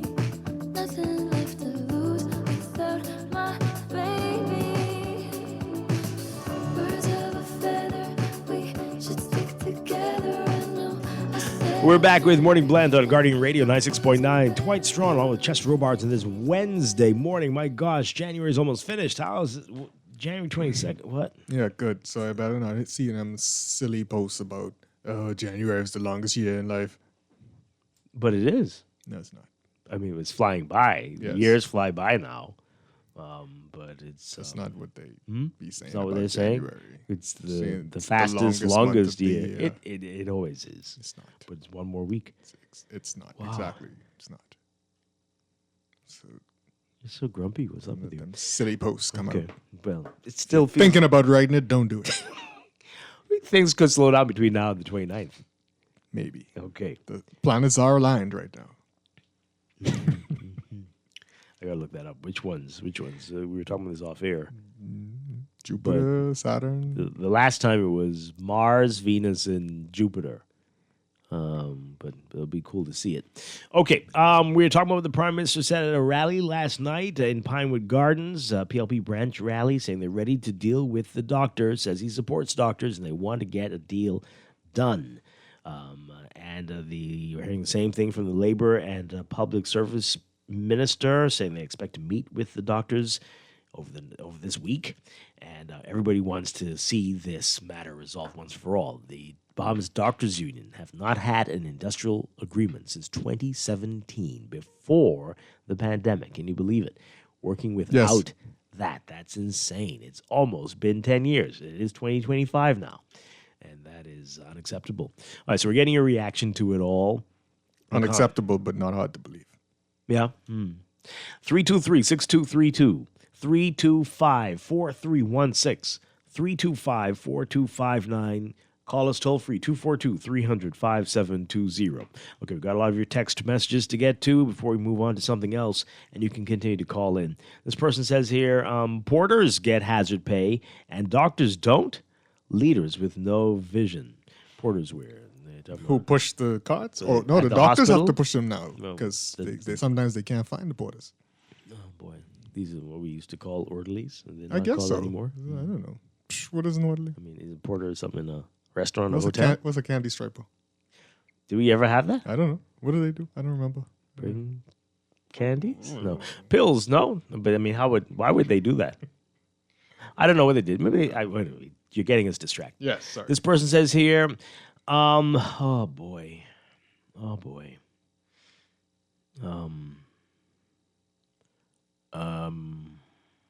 don't know if I want to go here. I mean, I don't want to go here, Texter, because you're assuming lots of things. You don't know what the issue is here. Look at this. We talked about this off air, Chester, but I don't think I want to go here.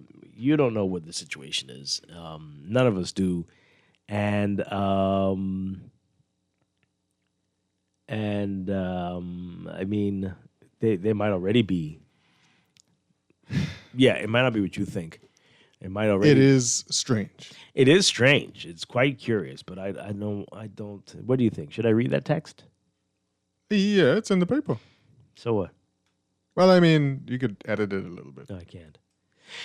Let's go. Yeah. Boy, I don't have the energy. Dwight, can you talk about how Chinese people, first of all, you don't know if they're Chinese. Chinese people are changing their names to Bahamian names. Obviously, they're applying for Bahamian passports. Why would a name change like this be necessary unless there is something criminal that someone is hiding from? That's crazy. You can't say that. There are tons of reasons why you might, because I'm sure very few of us know how to pronounce the name. Maybe they're like, you know what? Let me give them something they can pronounce. Maybe that's it. And I suspect these are already Bahamians, aren't they? Right? Why? I don't know. I don't think you come to a different country to change your name, but that's not how it works. You're a citizen already. No? I don't know. They weren't applying for citizenship. No, they weren't applying for citizenship, so they probably they already must done that. be citizens. Yeah. So you're making all kinds of crazy assumptions. From a Chinese name to a very black Bahamian name, what the blank, right? Not to mention where they live. I'm editing that part. As a Bahamian, I am outraged. Well, you don't know what the situation is. Well, None you of can us write do. to the person. Yes, that's why it's in the paper, for you to say that you're outraged. Yes. Give those reasons. I'm sure they'll love that. And ask the questions that you're asking. Mm-hmm. How did they get citizenship? Blah, blah, blah, blah, blah. You can do all that. Okay. Wow. Dwight, the government needs to pay the doctors and nurses their overtime pay and fix the hospital. I can safely say there will be no new hospital if they can't even fix the bathrooms in the existing one. There's only one bathroom working in PMH in the A&E downstairs. Absolutely no hand sanitizers, all except for one. But money is being spent on exorbitant, shallow, foolish travel. Does the government care? That's a text. Wow. A doctor who does 5 24-hour calls in a month is paid the same flat rate or stipend as one who works 6 or 7.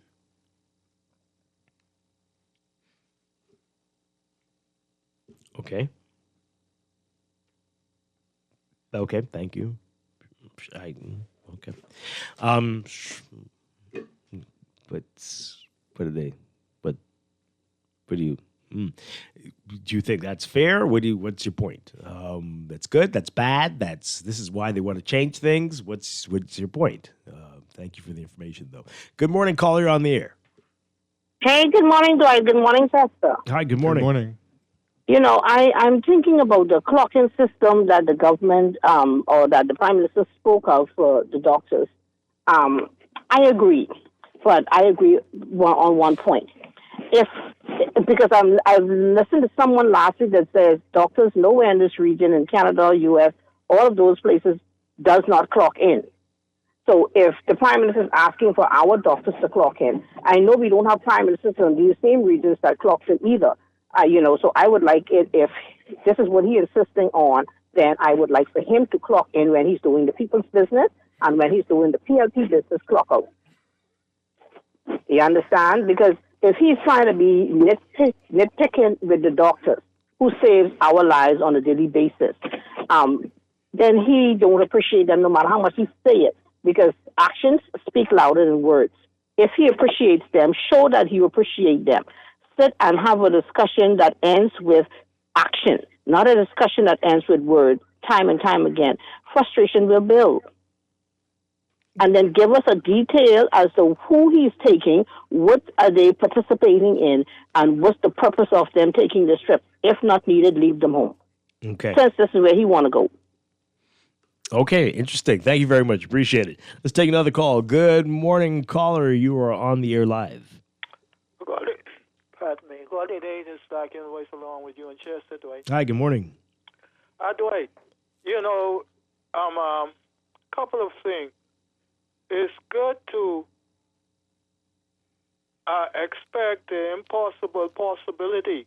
Other thing is, right, what I want to know, we should know how many people died when the nurses were on strikes the other day. We've not heard of anything. I mean, people die all the time, though. And there were people there. There were people there. People die every day. But there were nurses there. There were doctors there. But my question is, how many people died during the I don't know. strike? I don't know. And it would be very hard to correlate them. It would be very difficult. People are going to die today when all of them are there. So what's your point? My point is we need more record to be published to the public. Every Thursday, you can see how many people are dying.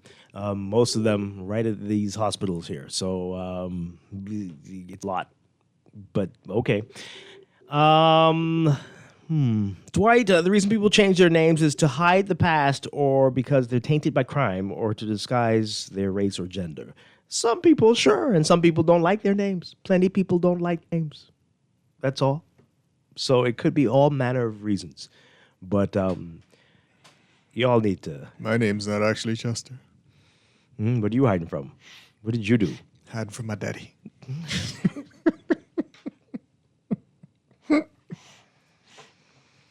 Folks, there are lots of other things in the paper that you should be very concerned about. These people probably are citizens. They're citizens. It was the passport office, so they already have passports. Right. They are. To but they just let you know it's a point of information. The person. You want have me a problem with this. I mean, I think only if your name is just like theirs should you be writing them. Because, hey, wait, that's my name. Yeah, I'm not sure what the protest points Right. are. You would say, what? Stop it. You don't know. Let's not be, this really is getting xenophobic. It was interesting. It was curious. It was wow. But to think it's something sinister or evil is, dare I say, childish? Maybe they're just concerned. They're already citizens. They're already citizens. That's the passport. It was immigration, right? So it's not. They weren't looking for citizenship. They already have passports. Right. That story's past now. Caller, good morning. You're on the air. Hi. Good morning. How y'all doing? Doing well. Oh, that's good. Now, I don't want to go too much off your topic. What I want to know, wasn't there an industrial threat with NIB last week? Seems so. Yeah? Seems so. Uh-huh. I mean, there was with quite a few. Hello? There were quite a few people who took industrial action last week. Mm-hmm. No, I'm speaking in regard to NIB. Okay. Okay. That I think it might have happened on Tuesday. And I think it was a disgrace. All right? Because I think what they did, they held the NIB payment hostage. And they threatened the government.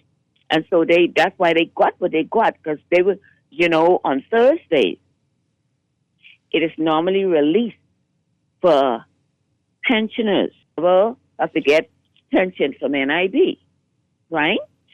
There was no monies from November, okay? Because, you get your double in November, right? And NIB staffers held the government hostage last week because they know people Are you for their saying money. you didn't get yours? That's what you're saying? No, here's what I'm saying. I mean, did you get yours? Yes, sir. I know people But it and they got wasn't on theirs. Well, I know some people who got theirs on time. So I mean, I don't think that was across the board. Oh Lord, I'm only saying, sir. But you got. knowing the Did you system. get yours on time? Oh Lord. I mean, I'm asking you a simple question. Did you get yours on time? Yeah, I got mine. Yeah. I got mine. So who didn't get theirs on time? You got yours on time. My mom got hers on time. So, I mean, I'm not saying people didn't get it on time, but I mean, that might not be an issue with them. That might be an issue with the person you're talking about, right? So let's not conflate issues. You got yours on time. People I know got theirs on time.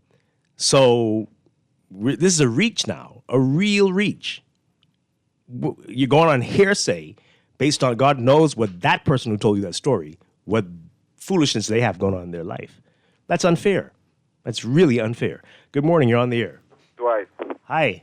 Hey, I agree with you. Dwight, the biggest one is, the main point is that, did you get yours? And how much time you asked it, Dwight? And you can, keep your composure and everything. But if you could only hear us out here, at least, Dwight, I think something she said could be wrong. I understand she's saying it might have been a problem with the NIB. Sometimes that has happened where it's a delay with the payment. I'm not talking about that part, but when I listened to your news and listened to the news last week, it sounded like them union people who with NIB, the people who are part of the union, they did have industrial action. Some people, we were told some did participate. Some were out. Some were well, out. some was out.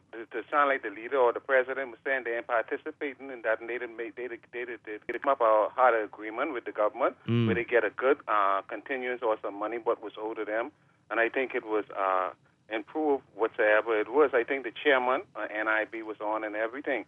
So I don't think they had no industrial. Maybe, like you say, some people was out there, but sound like the workers down there get some good agreement with the government last week. Mm-hmm. Okay. Checking your news. I think it was on the news. Yeah. Okay. All right.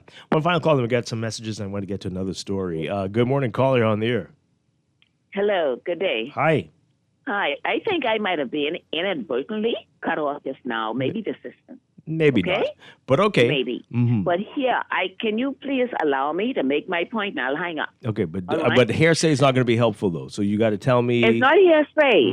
Sir, hello? I'm listening. Okay, it's not hearsay. It's just the way I feel. All right? I think it's wrong that people are using these little industrial actions or whatever to hold pensioners, particularly pensioners. All right? You got people who, they have certain expectations at a certain time. They have to pay pensioners, they're older people. They have to pay people to go carry them to get their own money, right? And you using that to hold up them, be very careful about that. That's what I'm saying, okay? All right. Okay. If that happens, that is very wrong. You're right. Hopefully, they have abided by all the rules that they have. You've got to verify twice a year. You've got to do those things. If you haven't done it, that may cause delays. That may. But if you find out that some people are not having any issues, but you are, you got to find out what the deal is. Maybe there's no general issue. Right. Okay, so here we go again. More on this immigration stuff here. Boy, Dwight, is this so when different person? different people. When I meet a Haitian that can't speak English with a voter's card and a passport and a Bahamian name, what does that mean? What does one to think? Is it easy or difficult to get Bahamian citizenship? I don't know. Is it? It's not the most difficult thing in the world. Oh, but I don't know if it's easy. Question is it costly?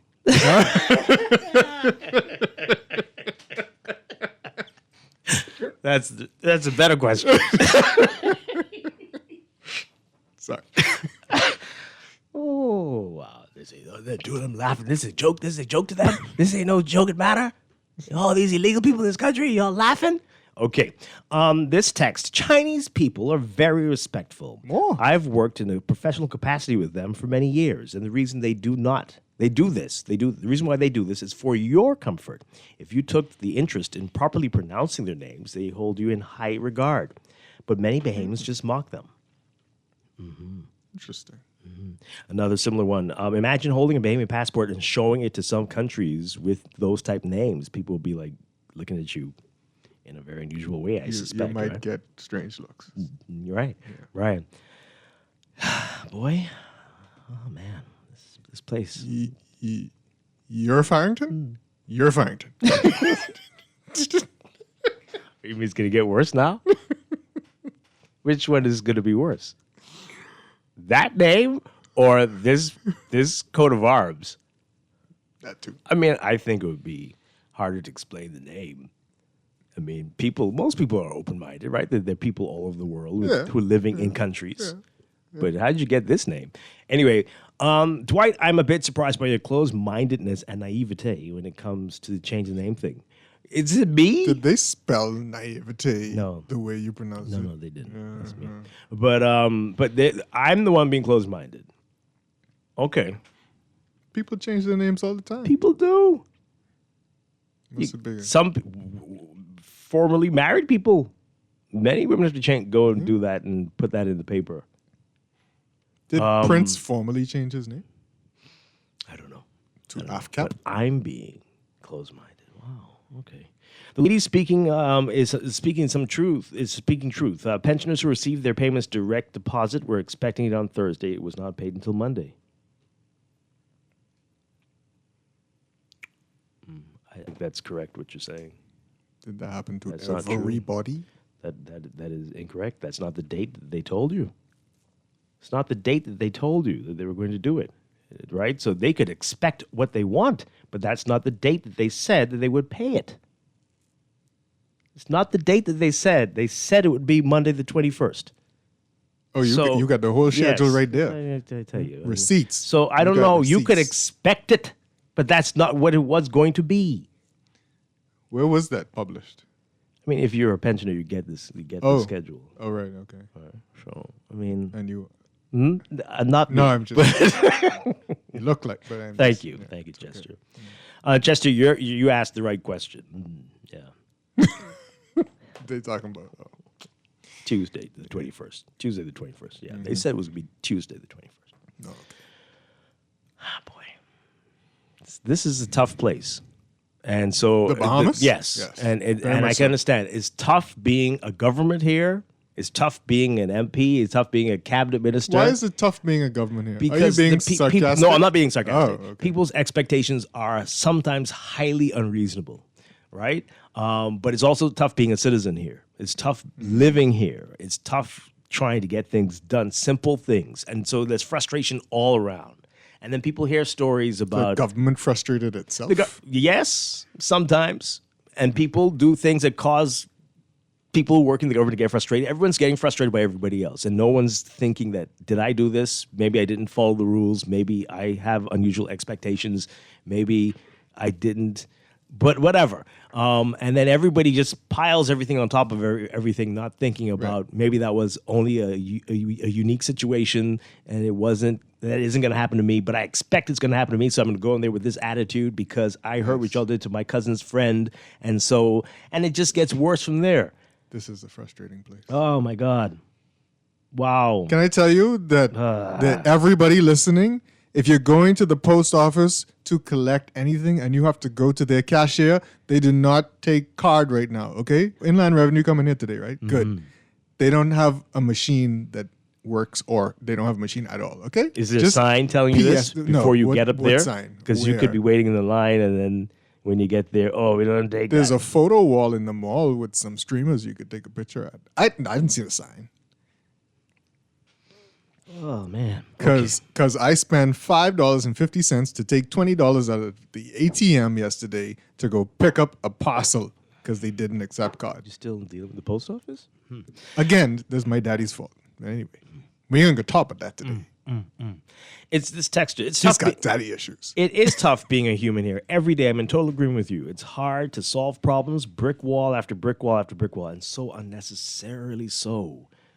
Right? I wish I could tell you all the frustrations I've been having with two companies. The two companies who compete against each other, both of them, clearly I must be black. I must be flagged in the system. Well, one was busy in D.C., so... What do we... What now? What? That's not related to... Anyway, let's take these calls. Good morning, you're on the air. Okay, let's take this call. Good morning, you're on the air. Hey, good morning, Dwight and Jester. Hi. How y'all doing? We're getting frustrated. I think what these people are trying to ask the question of when it comes down to this immigration situation and people changing their name. How do we, as a country, vet these people? Okay, you could apply for citizenship. Come here, you get it, or residency or whatever, right? Do they do full background check? Because you could be allowing a criminal in your country with citizenship. You know what I mean? So I don't know, maybe you need to bring on maybe someone from immigration to explain how they vet these people. Criminal where? I'm just saying, all right, if I commit a crime now, a murder or whatever, I escape my country, I move to another country, and I end up in the Bahamas, right? Now, I've been here for 10 years, 15 years. and then I apply for citizenship. You understand what I'm saying? Now, I don't know how they do it, but you need to do a full background check. They go to the U.S. then, before they even issue any paperwork to you. You understand what I'm saying? Mm-hmm. And then another thing I have a problem Okay, with. but I mean, you know that happens absolutely. That's how some people are applying for citizenship here. But Yes, most of I these folks, understand that, but what I'm a saying good portion of people who were born here and How lived does- most of their life here, right? So that's most of the people. Right. Uh-huh. Now, my thing is this too. When you But apply also, I mean, for what citizenship- if that's a very interesting scenario that you presented? So what if No, that I'm person? just saying, I have a but question think for we you. should I have a probably question. vet these people. Yeah, I have a question. So let's You understand what I'm say saying? I have a And question. my- Hold on, another can you issue hear I me? have- Can you hear me? What's Yeah, happening? I can. Oh, go Okay, ahead. I have a Go question ahead. for you. Go ahead. So if the person has, let's say they did do something in their homeland, a little wacky, and they're here now, but they've lived a stellar life, 10, 15, 20 years, the wonderful citizen, resident, and they maybe, and they've been nothing but a model behavior. Yeah, I still don't think that's what do I you? think you should still be denied. Oh, okay. Go and face your penalty back in your country. Mm-hmm. Now, another thing too, what I have a problem with. Okay, whenever you're applying for any type of residency or papers anywhere in the world, right? You have to apply from your country. This is where I have a problem with our immigration department.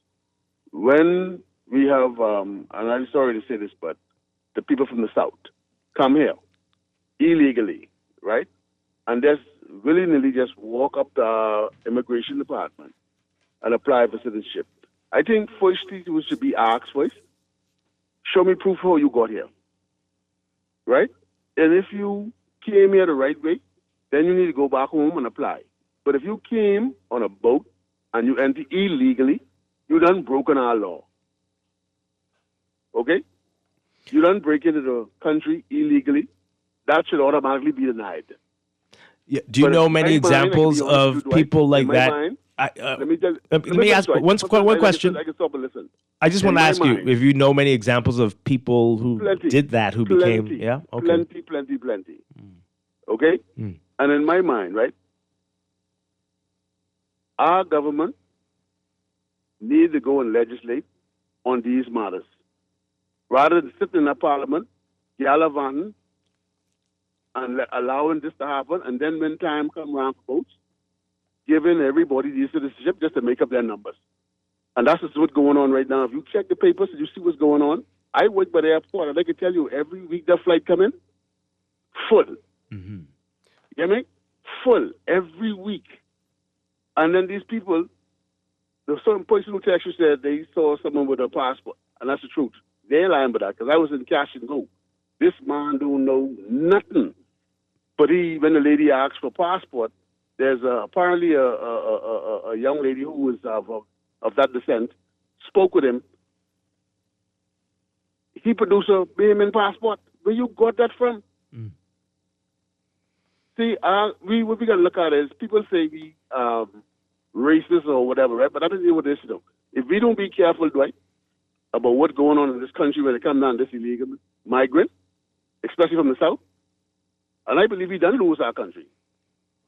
Because if you do a statistics and you find out how many of these children in our schools, when our children can't get in these schools, and all around, you will find that our government look like it's leaning towards getting their votes. Mm-hmm. So the Bahamian people now need to take a stand and say, listen, enough is enough. So how do you think that person got a passport? I don't know, Dwight, because there's many ways. You could buy these things, you know, and if you know somebody, they give it to you. And when you look at it, I want you to check most of these departments, and nothing against these people, because as long as you're here, you're paying your taxes and you're doing what is right, I have no problem with that, because Bahamians migrate around the world as well. You understand? But people who they know, family members, they can push these documents through for these people. This person come and send that, get a person papers, and some of these people in position to do it. They might have Bahamian names, mind you, because their parents changed their names years ago to avoid the stigma of having the last name of them, because they, you know, back then they used to be teased about it. So a lot of them changed their name because of that purposes. You see what they say? So our government got to make some laws to deal with this situation, because the Bahamas right now, to be honest with you, is not the country that I grew up in. And I can be real with you. Everywhere you go, every eatery you go in, very few Bahamians working, but a lot of them working. This is why it's so hard for Bahamians in this country. And I can be real with you with that. We need to do a better job as a country and stop worrying about votes and worry about the status of our country and where it's going as a Bahamian person in this country. Thank you very much. Okay. All right. Thank you very much. Wow. He ain't saying nothing that wasn't true. Well, we got to crack down also on the people who are making or getting these passports to folks who don't deserve them, right? That also has to be dealt with. What's that? Are you okay? Yeah. Someone said something about Bahamians have to stand up. Let's take this final call before we have to go to the news. Good morning. You're on the air. Morning, Dwight. How are you? Doing well. I want to totally agree with that gentleman. He was not overly emotional with it because normally, this is a difficult topic for Bahamians and for those persons who came here the right way, So I think it's an issue that has to be dealt with sensibly by the government. And people, normally when you bring it up, everybody gets emotional. But he made a lot of good points in his statement, and I hope the MPs and government are listening, right? Because we really have to deal with this problem once and for all. It is a problem. We have an issue with illegal immigration and, the entitlement for citizenship after they come here, a lot of them. So nobody's trying to be mean or anything, but it's a very sensitive topic, but it has to be dealt with, Yes. Okay, indeed. Thank you very much. Appreciate it. Yep. And we're going to have to really question a lot of the things we do, whether that aspect of our Constitution should remain, or whether that... Bahamians just looking for a country that they feel is for them. In many ways, for them. Well, I said it before. I'm not exactly I'm not saying what Trump says, but I think that only if your parents were here in a legal, documented way, and you're born here, should you be entitled to apply for citizenship. That's just me. That's my view on it. That if they're not here, if they're here undocumented, there should be no path to citizenship for you. Right. That's my view. I think that would change a lot of things around here. But we're not talking about it. I also wonder if we had a Freedom of Information Act, if we could ask to see documentation of people's move through our system to become a citizen. That'd be one of the last things you get to see. So you got that right. Now the phones are all lit up because everyone's talking about this, which is very far from what we were talking about earlier with the doctors. But oh boy, that's what happens when you read text messages like that. But we got to move on. Let me read these messages before we go. This is back to you and the post office thing. Is that no? This is everything. The doctors, the state of labor in the country. It's called management. There is none. Why is the post office manager not checking every week? Why is NIB full of staff doing nothing? Is that true? Why do you call Inland Revenue and no one picks up the phone? What now? Our guests from Inland Revenue are going to be like, wait, what? We need cameras in all government offices. See someone slacking, then fire them. I'm tired of paying for these slack workers. I run 2 businesses. I could make any of these government offices more efficient. Oh, yeah? Why are these people getting paid so much and don't manage them? Okay, you need to tell us who you are. It's amazing how advertising in the Gazette to legally change your name for someone who has gained citizenship already has triggered so many people. I understand why you paused before reading that text. Because it has started something. The last gentleman is correct. You can't just walk up to the immigration department and apply for citizenship. You'd be incorrect. Exactly. Incorrect. That's what I was trying to say. If you read the act, it states who can apply, and it takes many years. For some people. Unless you're not doing it the right way. Correct. And then why aren't you doing it the right way? Who's facilitating you not doing it the right way? Where's that person from? Who's cracking down on it? Is that person not from here too? I'll tell you who's cracking down on it. Nobody. Most times you have to be married, and that's only for the women. Because you can't gain citizenship through, if you're a man, through marriage. to a Bahamian or have been living with permanent residency for some time or born here. Exactly. It is not that simple. And if you believe if you saw something like that, that does need to be questioned. Certainly needs to be questioned. It's very hard to imagine somebody not speaking any English who is a citizen here. You might not speak the best English. Even some Bahamians struggle with English. But that's kind of challenging to wrap your head around. Something untoward has happened. And we all need to call that out without a doubt. For what? If you see it.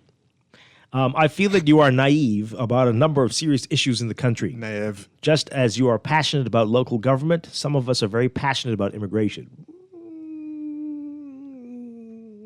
Wait a second. I don't know if you're all really passionate about immigration. You're passionate about certain people not being... If you lack passion, anyway. though, does that mean you're naive about it? I don't think so. Apparently. Dwight, you can't be serious by insinuating that we should ignore a crime that a person committed in their own country if they lived in the Bahamas without committing crimes for a long period of time. Yeah, what were you getting at? It's just... I'm not saying murderers or anything. We're just saying, maybe you... I was just making a point that you could be a model person here and you did something when you were 21 but if you in another country. If you legged it from another country to get here and you suddenly stayed here for... slang here. You skipped. You just... If you're on the lam... Spirited yourself away. Yes, that. And you ended up you've here. been living here for 30 years. And you stayed that long. And you've been... You did something illegal already, right? No, maybe you came in legally to the country. Oh, okay. That's what you're saying. Mm-hmm.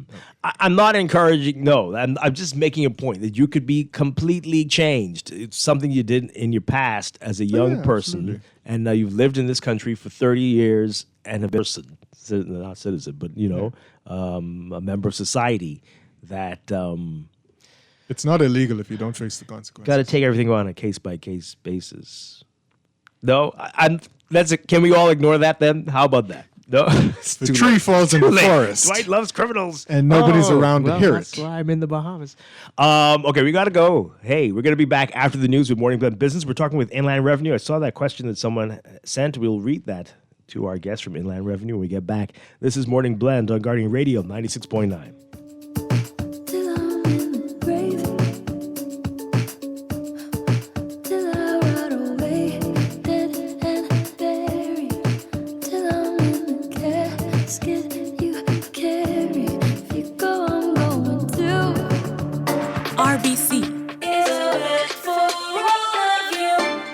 Is full of twists, turns, and defining moments that create your own unique story. However your story unfolds, we're here to help guide you through it. From every big decision to every new adventure, RBC. Visit rbc.com/Caribbean/all of you.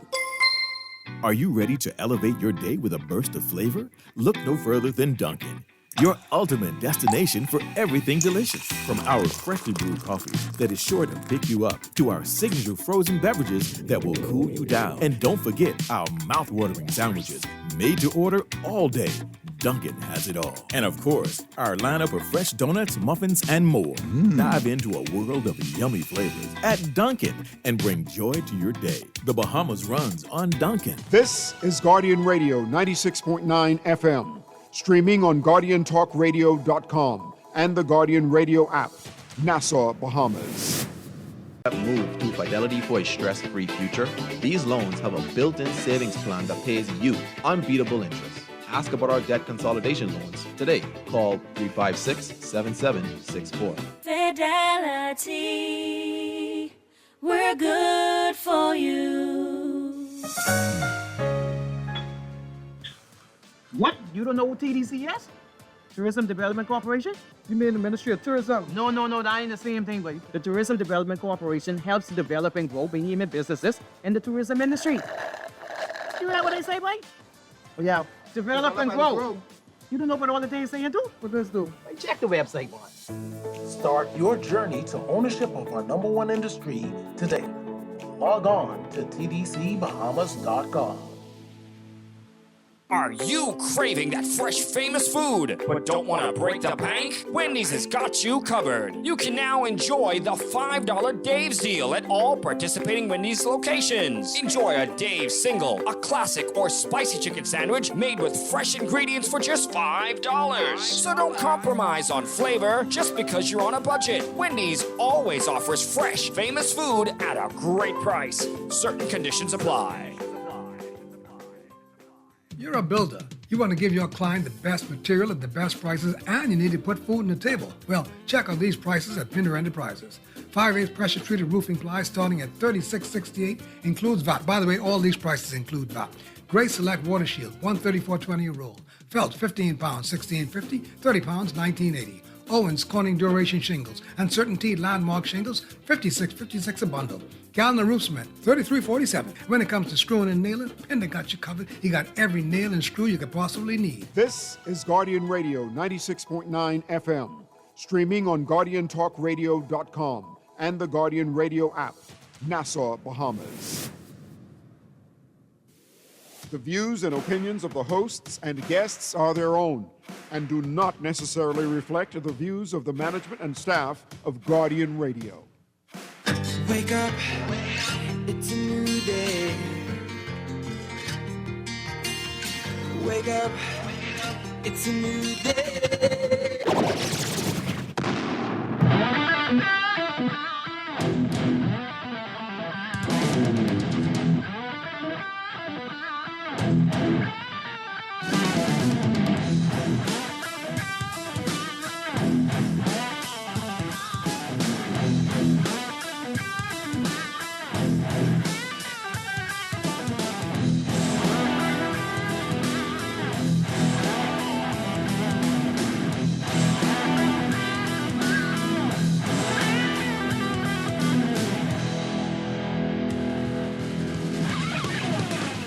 Good morning and welcome to Morning Blend Business on this Wednesday, January 22nd, 2025. Welcome back to our Morning Blend listeners. Once again, I'm Dwight Strachan along with Chester Robards. And this morning, we are going to be talking about the Department of Inland Revenue and their DIR Comes to You events. Oh, yes. For the Family Islands and Nassau. You heard his voice as Dexter Fernando, Operations Manager at the Department of Inland Revenue. Good morning, sir. Great to see you again. Good morning. Twice in 1 month. That's right. You might as well set up an office in here. Exactly. There you go. And then maybe you can get some tax write-offs. I don't know what I'm saying. Good to see you. All right, so this is a new initiative? That's correct. That's correct. The learning curve from last year, so we tried to place as much information out there regarding the business license renewal process. It has not changed since last year, so we're helping individuals who might have had challenges, who found some need or need some assistance in submitting their business license renewal. And so we are coming to individuals. Okay. Wait. Last year you set up in different places. Was that the same thing? Same thing, but we also implemented a new platform. So the online tax administration system came along with the new Business License Act of 2023. Right. And so there was the business license actual for 2024 and then the business license estimate for 2025 that needs to be filed. Mm-hmm. And so we have created YouTube videos, social media videos on how to make the submission, put more details out there. And also we're coming to individuals. So starting at the beginning of the month, and now today there's a team in Exuma, Abaco, Long Island, Eleuthera, Grand Bahama. They're working extended hours. We are at remote locations like Alive. We are at the mall. We're partnering with our individuals, the regulators, in particular the National Insurance Board. So there's a one-stop shop so that you can get your business license or whatever is necessary for the regulator done and have your business license issued on or before the January 31st due date. Mm-hmm. Okay, so I guess we got a question earlier. What's happening about with NIB? It's not NIB, with Inland Revenue. They're saying you can't get anyone to answer the phone. That's a big, wide issue that we're having with government. We are trying to address that situation. There are peak periods. We would see a lot of individuals are calling, according to the call logs that we're looking in there, are inundating the phone calls regarding resetting password. How do I reset a password? And these are easy things, and we're trying to put more material out there. That's now no longer a DIR resetting. it's on just your webpage. Click the reset button, and it goes to the email address that you place in, and you answer the questions correctly. Your reset is sent to your email address. So we're looking at how we put more information out there, so the burden of the calls coming in is less, and we can address the more major concerns. Okay. The next thing we're having is a lot of people saying, well, how do I submit a business license return? And so the major concerns individuals are coming in for can't easily get into the department. So what we've done is placed more social media, more printed materials out there as it related to renew that business license. We've actually done e-blasts of all of the registrants. So we have 59, don't quote me, but 59,000 business license renewals pending. And so for all of those 59,000 people, we've sent out an e-blast in the system and to the email address saying, this is how you do your renewal of business license. Sometimes Bahamians are not reading. Sometimes. Guilty. Is that in that email blast that you sent out saying that the IR comes to you? Yes, and at the bottom of it is the YouTube click. You say click on the video, and it walks you step by step of what you need to do if you are renewing the business license. It's very easy. All you do is you declare the amount that you made, right? And then if there are supporting documents that you have, like preliminary figures or supporting documents, you upload that and your business license is issued. We don't even delay if your accounting certification is not ready. You have up until March 31st. So when you submit that, we will then validate it with the information if there needs to be some adjustments. But to stop you, and we see that they say they need it to get it to auction or they need it for border control, nothing is stopping you from submitting your business license, submitting your preliminary figures, and then reissuing the business license with the understanding when your certification comes in, there is a readjustment of your submission. And that accounting certification isn't for everyone, right? That's right. It's only for those individuals above $250,000. So you remember those small and medium companies. I don't know if under $250,000 is considered medium, but those companies, all they do is file, make the payment, and go. And if you're under $100,000, it's free. But who are you hearing from the most? Are you hearing from? I don't know if you know this. You're hearing from those tiny people, or you're hearing from the big people? Not the big people. They got their ducks in a row for the most part. They have an understanding of the submission process. Right now, yesterday was filing day. Bahamians have a culture of filing on the date. I don't know how we're going to change this. Oh boy! If VAT filing day was yesterday, so you know your preliminary figures from your point of sale system. One of the things for value-added taxes, you need to have an electronic system. So you know your sales and your transactions, expenses for, let's say, October, November. So you're only reconciling December. By middle of January 15th, you should have your understanding of what your VAT filing should be. Why do we wait until the last day? Why do we wait until the 21st when you know everyone will be up? And so what we try to do is address that concern. A lot of people say, oh, I couldn't get onto the webpage, etc. So we've actually increased the bandwidth. We've met with our developers. We've met with Cloud Korean. There's nothing stopping now on individuals submitting. But we need to change the culture. Do not wait until the last day to do anything. And this is not just for real property tax or business license, but everything. Everything in life. Why do you wait until the last day to pay your BEC and water bill? Oh boy! All right, so you said earlier that you have some pending, right? You said 59,000 pending. 59,000 pending. Okay, so explain what's happening. Why pending? Like I said, they're just still waiting. When I say pending, they haven't submitted it as yet. Our last count, about 9,000 have already automatically submitted, and we have issued the business license.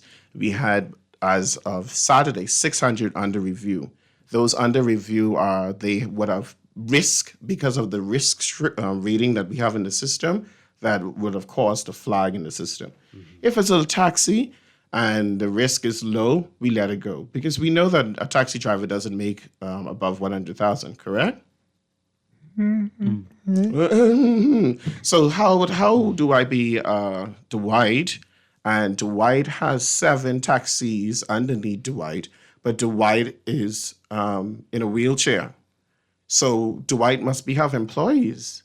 So Dwight, 7 taxis. And if he say, I make a minimum of $25,000 for each taxi, should we be reviewing Dwight or should we just let Dwight go because he's a taxi. You should be breaking Dwight's door down.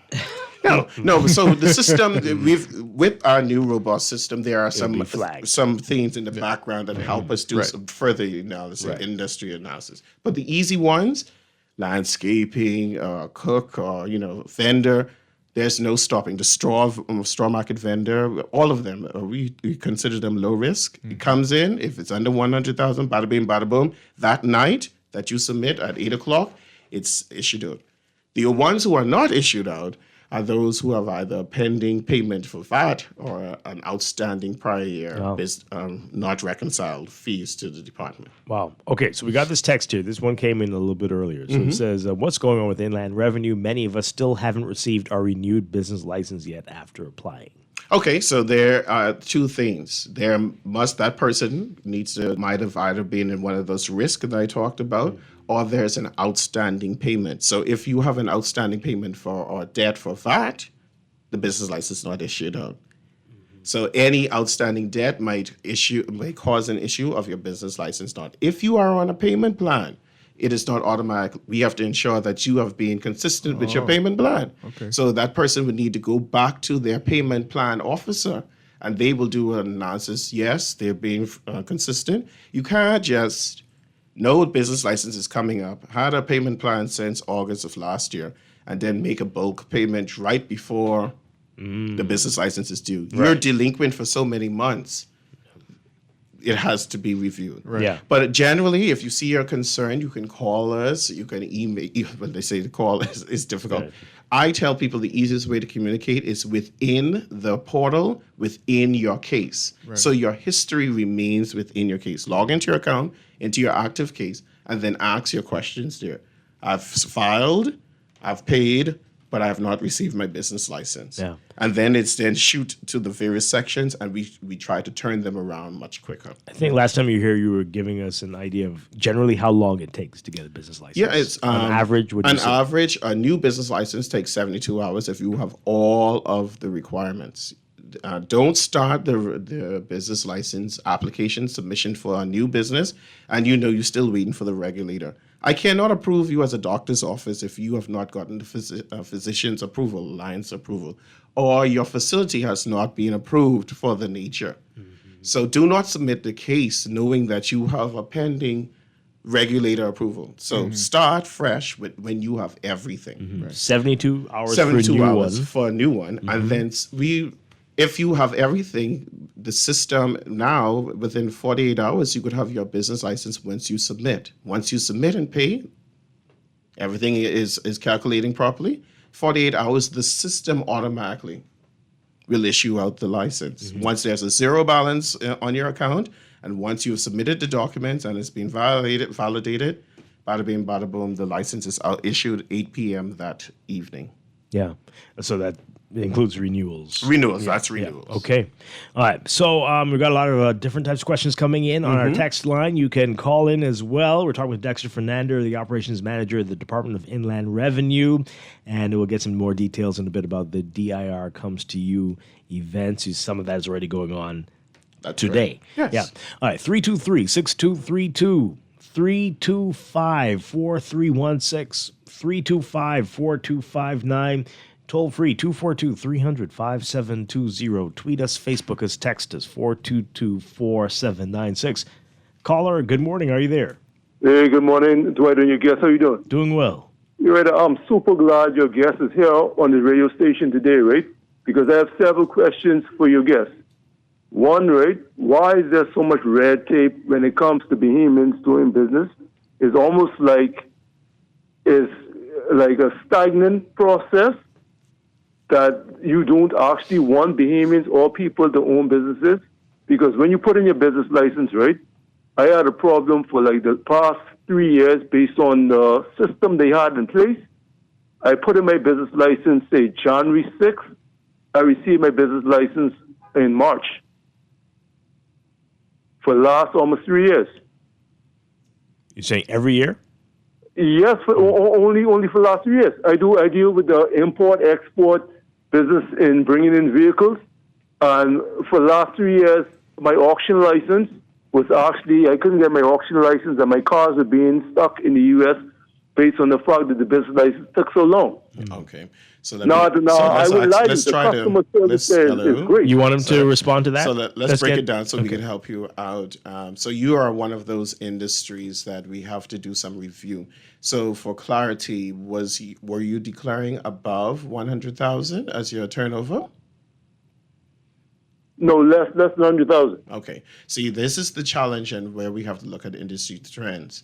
And if the payment is going through you for your clients, if you are doing an auctioneer's license, if the payment is going through you, and when we look at an aid and industry from customs, if all of the transaction is flowing through your account, then there is a challenge of the amount when we review your account.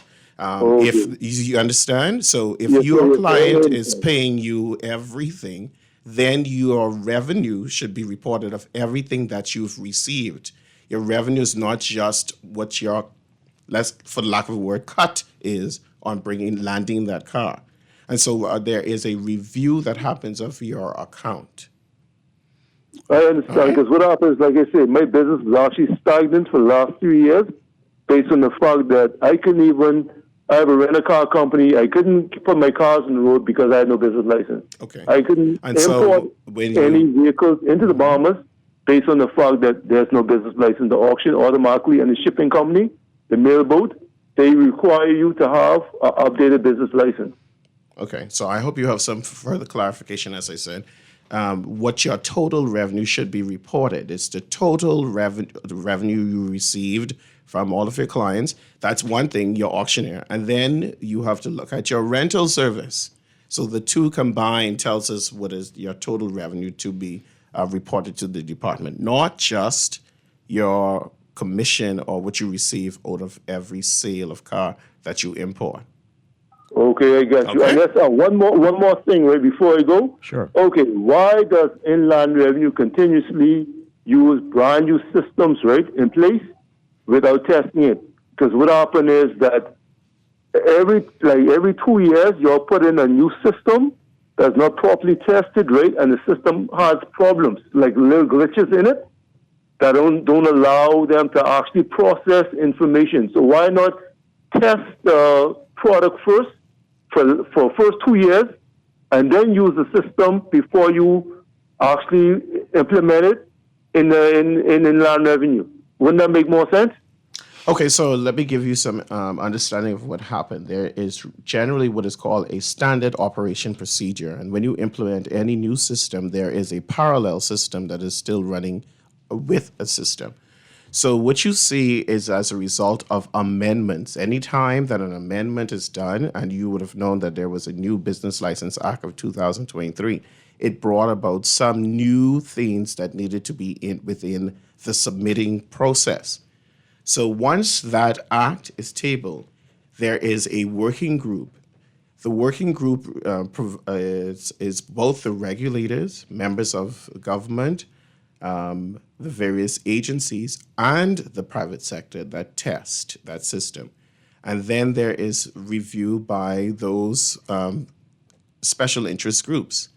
Those special interest groups would be members of the Chamber of Commerce, members of Bahamas Institute of Chartered Accountants, who worked with us on the final product that you see, who worked with us with the requirements necessary for your accountant. So what you see as the final product has been tested by these related groups, and you see it is submitted. I must say that we need to improve, which I gave us a spanking on the information being provided to the general public and being in the various social medias so that individuals could know.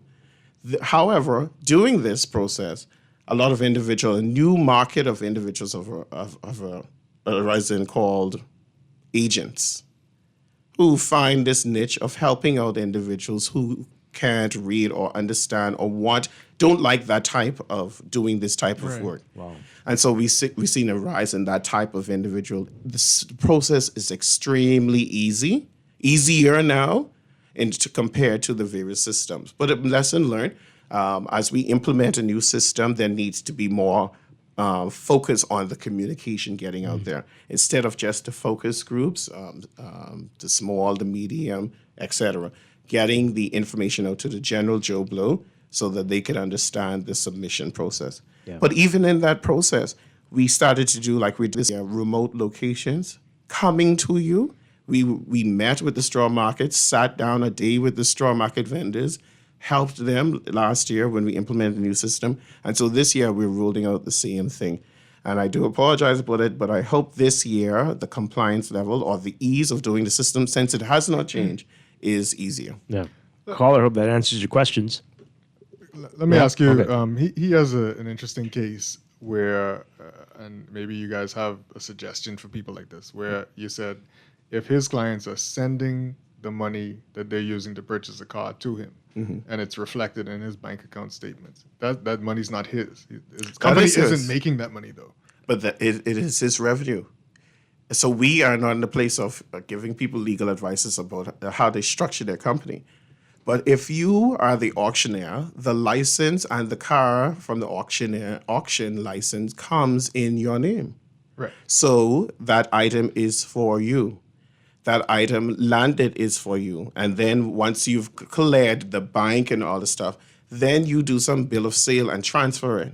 Transfer it, right? So the transaction, importation, and the person who is filing the VAT returns on that transaction is you. Right. Right? So you can't say that it's not part of your revenue if you are filing that VAT return. Very interesting.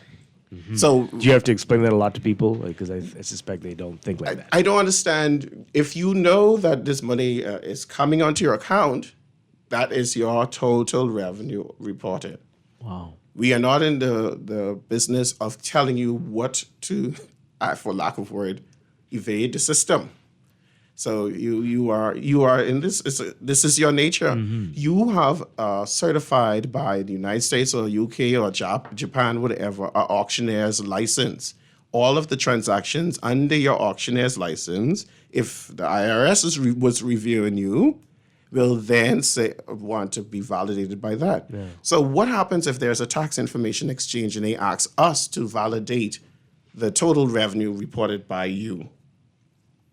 Am I supposed to only declare the $2, or am I supposed to declare the total revenue for the transaction that you've done within their jurisdiction? Yeah. But doesn't that present a problem for somebody who's making enough to have to pay on gross? It does. So they have to look at their business model and figure out how they. But the auctioneer license belongs to you. Yeah. No one else can just walk up to an auctioneer and say, hey, I want to bid on this car. You have to use an auctioneer. So you are responsible for every transaction under every lemon that you bring in here. I'm understanding, because if it was written off by the auction, how did the insurance company get it as a good item? Yeah. You know, so every lemon or that wonderful car, your dream car that comes through the auction that is brought here, you're responsible for everything under your name. Is there still conversation about changing this whole gross situation? I know it's been brought up several times. It's been, I guess they're reviewing it, but nothing has been forecasted for this year and changing what is total revenue. Now, the interesting thing that has happened is there are more things identified that you can remove from your total revenue.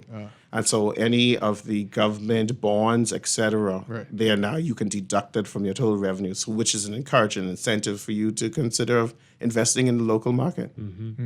All right. Let's take these calls. We've got some of your text messages to get to, folks. Caller, good morning. You're on the air. Morning. I would like to find out when the Department of Inland Revenue is going to add sufficient capacity to their website to actually manage the volume that they're getting.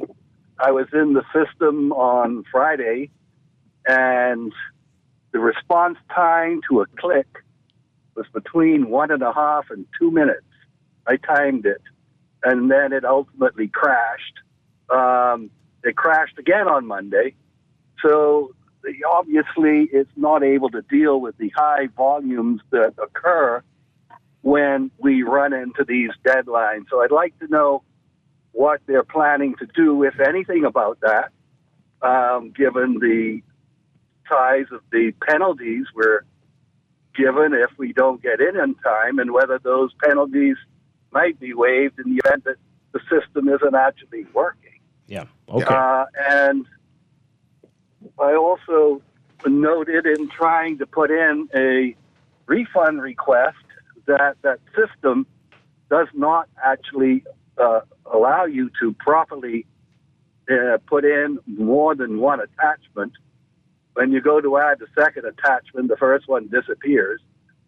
And finally, I gave up, put the request in with no attachments, and had to email in the supporting documents. So there's another bug that you need to look at and correct. Okay. Let's get Dexter Fernando to respond to that. You talked about the first one already, the website issues. Thank you, caller. Thank you. We'd like to hear individuals like you call into the department so we could see how best we could address your concerns. So one of the things is we're encouraging individuals, don't wait till the last moment.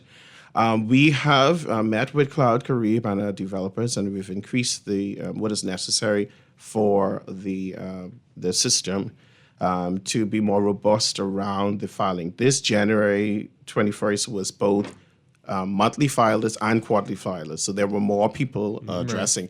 Right. I still don't understand why we're waiting again for the last day, but we understand. So as it relates to your second part of that question, if you take screenshots and send it into our department showing that there was a challenge where there's a timestamp that you could show to us that you were having challenges on filing, we will then, of course, reverse any late filing.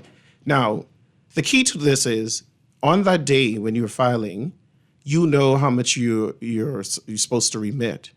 You can still go through your bank and make the remittance.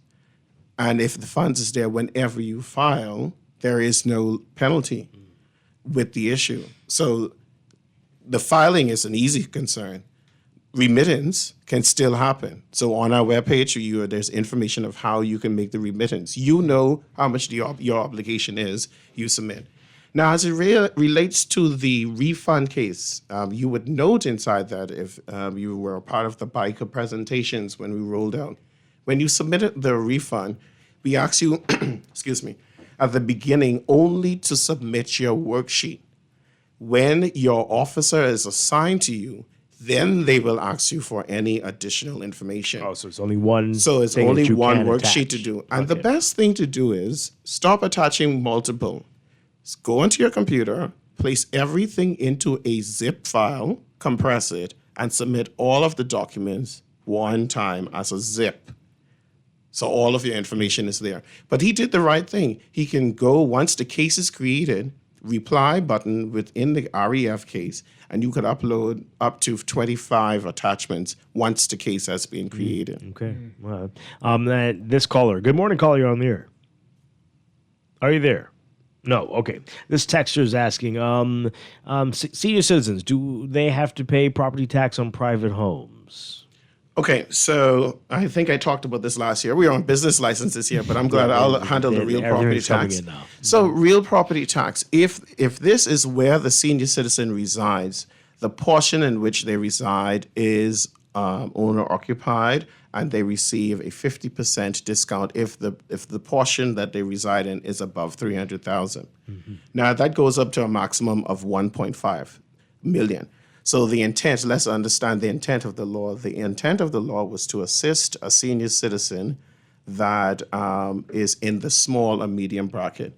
If your house is above 1.5 million, you are not considered small or medium. So we're not a Dwight Strachan. Speak it into existence. So there's also some assistance that says if you're national, you don't have to wait for 65 to be identified as a senior citizen. We now identify senior citizen as when the national insurance card shows that little yellow say senior, we would accept the date of when you're a citizen. So yes, there is an assistant of the owner occupied. So you do it automatically. You don't have to apply for this. It's a verification process. Okay. So you submit yearly. Why the act starts about verification because we see as we age, there are challenges with a senior, and we find that Bahamians prefer to move their loved ones in. So what happens when we visit that place and find out that mommy don't live here, this on rent? Wow. When we look at BPL and see that you've sent to BEC approving this person that as a rental. Shame on them. So what do we do? What do we do? We stop putting mommy and daddy in those type of position. Yeah, So the one thing we want to say is, please be honest. So that we, those around New Providence, they say, of course, only New Providence pays real property tax. Bahamians, that is. Right. Family Islands don't. Encourage the individual loved ones to continue to be compliant, that it's only owner occupied, and that mommy lives there. Maybe we might look at a trend of moving someone in with mommy, so that rate still applies for the property that they live. Right. Wow. This text. January of this year, our company had to pay for what was made in 2023 and what we had not yet made in 2024 based on the estimate, the expected income. This is against every sound accounting procedure. We could not get the license unless both were paid. Okay, so January of this year, they would not have been. So they must have been outstanding for 2 years. This is January 2025. So if they are paying on 23, that means that they have not filed for multiple years. So let's understand what the system says. And so we understand. At the beginning of any year, you give now. That's why we said the system had to be adjusted. The previous caller said they didn't understand the system. There is a new Business License Act, the Business License Act of 2023. And in that year, it created two things, your estimate and your actual. So at the beginning of the year, I say I made $68,000. I estimated that I made $68,000. We'll make only $68,000. If you look at that, because you're under the threshold of $100,000, you got that license for zero. At the end of the year, you submit to us that you actually made $120,000. That's above the exemption level, and then now a fee is due for that year. So you are once reconciling a year, you're verifying if what you estimated matched what your actual was. And then you reach to that current year filing of submitting the estimate for the current year. So there is no 2 times being paid. What you are doing is there's a verification process of what you said was your estimate, did it match your actual. And in some cases, people are gotten a credit that is rolled over. Not everyone is in a debit. But if you said to me, I'm only going to make $50,000, you submit that, you got it for zero. There is a reconciliation once you show me your total revenue for January 1st to December 31st of that year. And if that's above what you've submitted as your estimate, there is a fee. And this is common practice around many jurisdictions. Wow. What you put as your estimate, if you go to the bank and you said, my estimated amount of every month should only be $20,000. What happens when you put $21,000 into the bank? What happens with the bank? They flag your account. And you are unable to make any more deposits until you give justification. So there is some reconciliation that happens in any industry. So this text wants to go back to that caller from earlier. Dwight, that does not make sense that funds paid to a car importer, which is in turn paid to an auction house, should be recorded as revenue or turnover. He's only passing on the funds on behalf of a client. If that's the case, then lawyers should be recording funds they hold in escrow for clients as their revenue or turnover. So the Business License Act handles that industry. Of those that industry of the legal industry. Yeah. So this is not an escrow situation. The item which is making sense is if I am to give a tax information exchange at this moment, how much did Dwight declare to us? In your border control, the item is landed in your name. You can do something different. I am not going to give you legal advice. Before that bill of sale reached you here, you have many ways to it. So the sense is, if the auctioneer license is in your name and you've made that payment in your name and you are claiming VAT inputs on that transaction, it has to be in your name, right? It has to be. You cannot have a VAT transaction. It's not in your name. It's like in sales, right? That's basically right. And you're getting VAT credit for that. Yeah. And you're offsetting that from your utilities and capital and transactions within this jurisdiction. So What do you want us to do? Are you recommended that we stop allowing you to claim the VAT import? I am with you 100%, taxer. All of these car Like car you said, places. they probably just need to figure out a better way. I cannot give you legal advice. And that person brought up lawyers. Don't get started on lawyers and holding people's escrow longer than they need to. Anyway. I'm sure there's a reason why they do that. But this texture is giving their case number. I won't read that on the air, but I'll share that with you. If there's a case number, if you would, I'll take that information. Yeah, okay. And is this refund or is I don't this know what the suffix starts with? E. E? Hold on. That's not a That's case. That's their passport number. If it starts with E, that's an inquiry. ENQ. No, Inquiry. That's an inquiry. That's not even a case number. Okay. That's not a business license or VAT or refund. Okay, interesting. Let's take this call. Good morning. You're on the air. Yes, good morning. Hi. Could you tell me, how do you calculate the total turnover? Oh, that's easy. All revenue received by the company. If you're on cash basis, it's all of the revenue received by the company. And if you're on accrual, all invoice. Do you deduct the cost of goods sold? No, that's called net profit. If you look at the Business License Act, it says total revenue, all funds received by the company. Okay. All right. Thank you. No problem. Thanks a lot, caller. This texture says, I've used the reset for my account and not received the email to change password. Additionally, I sent an email to the DIR requesting assistance and have not received any response. I've had that happen 3 before days. too. You hit the reset, but you never get anything. Okay, so let me give you an email address. Forgive me, madam, don't scream at me. If you can send it to the manager of the call center. I said it earlier. Nicole Gray, NicoleGray @bahamas.gov.bs, or tax inquiries. Let me give away tax inquiries @bahamas.gov.bs. Send us the email address that is associated with the TIN, the tax identification number, and then we can troubleshoot to see exactly what's happening. I want you to also check your junk mail to see if it would have gone to your junk mail. Some individuals might have some language. Anything from government goes to junk. So check that so we can see exactly what it is. What happens is if you have moved from a agent and you made that agent your primary point of contact, all of your communications is still going to that agent that you gave authorization to.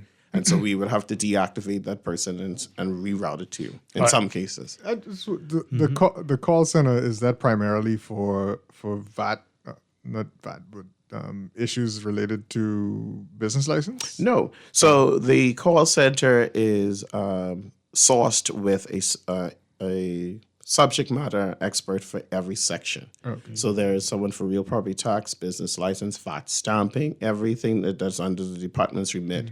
And so they can mirror your account. They have the ability to walk you through the process and then listen to your concern to address the concern. And if they can handle it, then it is escalated as a case management center to the various sections so to address. How big is the call center?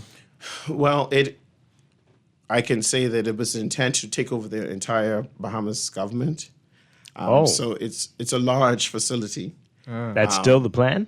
Well, we'll see. I wasn't even talking about the building, but how many people in it? That's what I'm saying. It has a complement that can take on customs. It can take on various one agents. number for all of your issues? Call center. Oh, my goodness gracious. It was, it's a future thinking of a call center. It's for subject matter. Everyone's sitting down in an area that can handle matters. But right now, it's only inland revenue that's in that center. And we have about, I think, a complement of, we need some individuals. So if you have a resume of a person that this is their skill, they can send their resume into the department.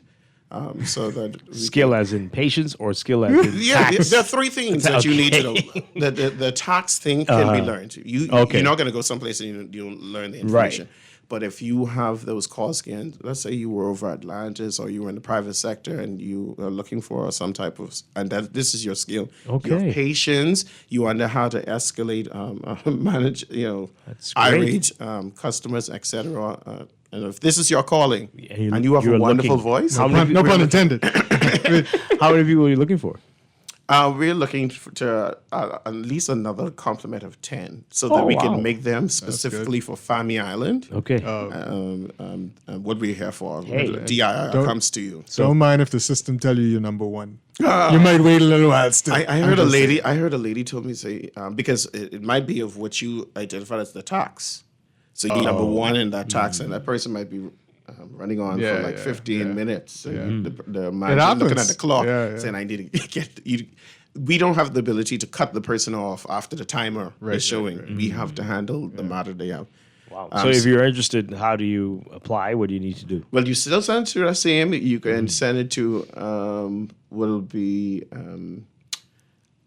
I'm trying to not give out personal emails. Let's try the tax inquiries again and just put the topic resume. Okay. Just put the topic resume. You heard it here, folks. And if this is your calling now, don't come and say you just want a job. This is not the season for that, okay?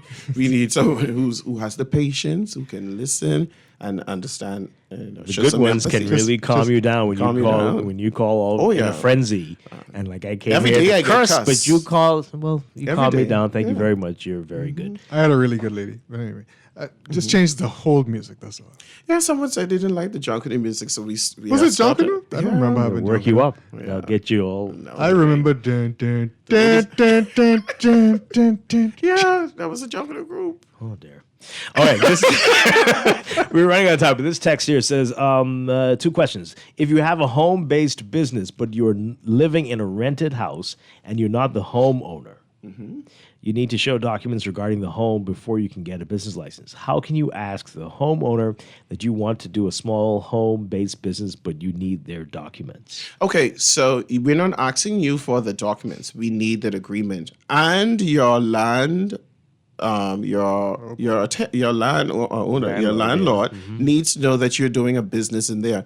They don't want them to know does not. It kills me when the landowner comes to us and say, "I didn't mutter this and that. Agree for this lady to mess up my cesspit tank with all the permits. How y'all approve this license?" So we had to pull ourselves out of it. We had to pull. You cannot be, say, a cigarette person storing cigarettes in something that you were was approved to be your home. Yeah. So your landlord needs to know, and the landlord needs to know, all right, that you've opened up a nail technician store inside their place. Wow. So the approvals is for 2 things. We do not approve a license. Let's get that straight. Business license is not a regulator. The regulator for the home-based business is the physical planning board. So they approve the traffic. Does your apartment have the amount of individuals or parking space to do a crowd? Whatever. And it also helps the police, because if we send a summons to you, let's say you're selling cigarettes and you mistakenly sell a bad cigarette to a tourist, we're not going to look for you on Arawak Key. Where is your office? Where do you keep your records? Not on Arawak Key. It's in wherever you identified as your home base. So your landlord has all rights, and the department needs show proof that your landlord has given you approval to do the nature of the business in their place. So they go on to ask, what if you have not renewed your business license after a few years because your home-based business became obsolete, and now you've decided to restart your home-based business, but the Internal Revenue wants back payment for the years you've not renewed your business license? That is correct. So in that little fine thing when you got your business license is that you need to be current or be understanding of the act. The act says that if you cease your business, you have to do some things. And did you inform us? We don't go out asking, "Hey, guy, you close your company this year, you open your company this year." What? You have to inform us on any given year. And there are some things that we can do, even if we have assessed you back fees, that can happen. You need to present to us that you have closed those periods in National Insurance Board. Once you show us those proof, you can show to us where you have closed or end the lease agreement. You give us supporting documents, and then the fees can be adjusted. But if you have no documentation that you closed the business in National Insurance is still saying that company is open. When we check National Insurance and see that contribution is still going to that number, am I supposed to be, as Inland Revenue, reversing those fees? You need to support your claim with valid information. Wow. We're talking with Dexter Fernander, Operations Manager at Department of Inland Revenue. We're running out of time.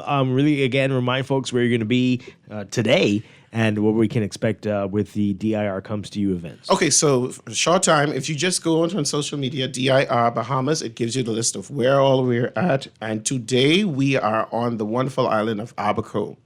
We're straight in there, so we're going to the various islands. Started at 8:30 this morning, they were on the ground, and they have extended hours until, I think, 9 o'clock. There is also a town hall meeting. There are individuals who are on site. Hopefully, National Insurance can join us in Abaco. Hint, hint, that wonderful manager down there in Abaco. We're there giving information and helping you with the renewal process, all right?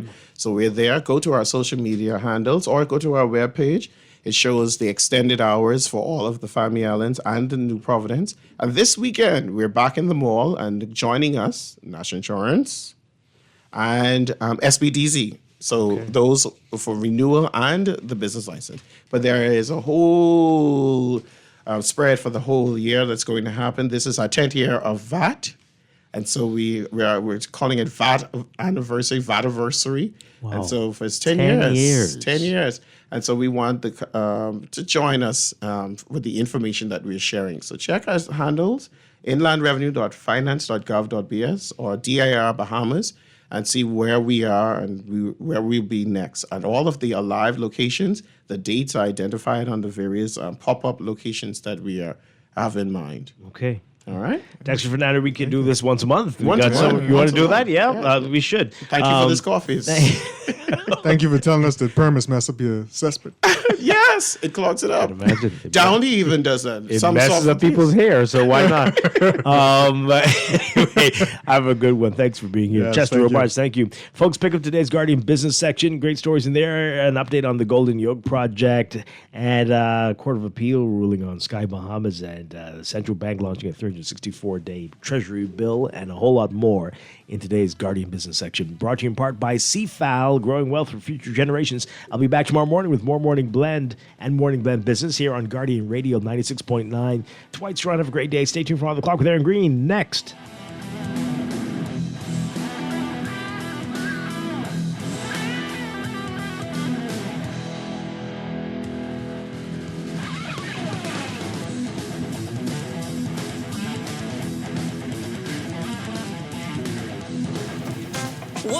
Episodes. That's right. CFAL Talks has reached a huge milestone. And we're celebrating in style.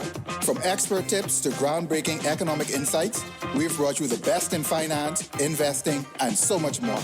Now, we're turning up the volume for the next 100 episodes. Don't miss the fun, the knowledge, and the power of great conversations. Tune in every Monday at 6:30 p.m. to CFAL Talks, the podcast you can't afford to miss. Spain sounds like this. But with a little Caribbean, it can sound like this. The world needs more Caribbean. And with FedEx, you can ship your products to every corner with increased cargo capabilities, 24/7 shipment tracking, and shipping tools. Take your business worldwide and enjoy life a bit more like us.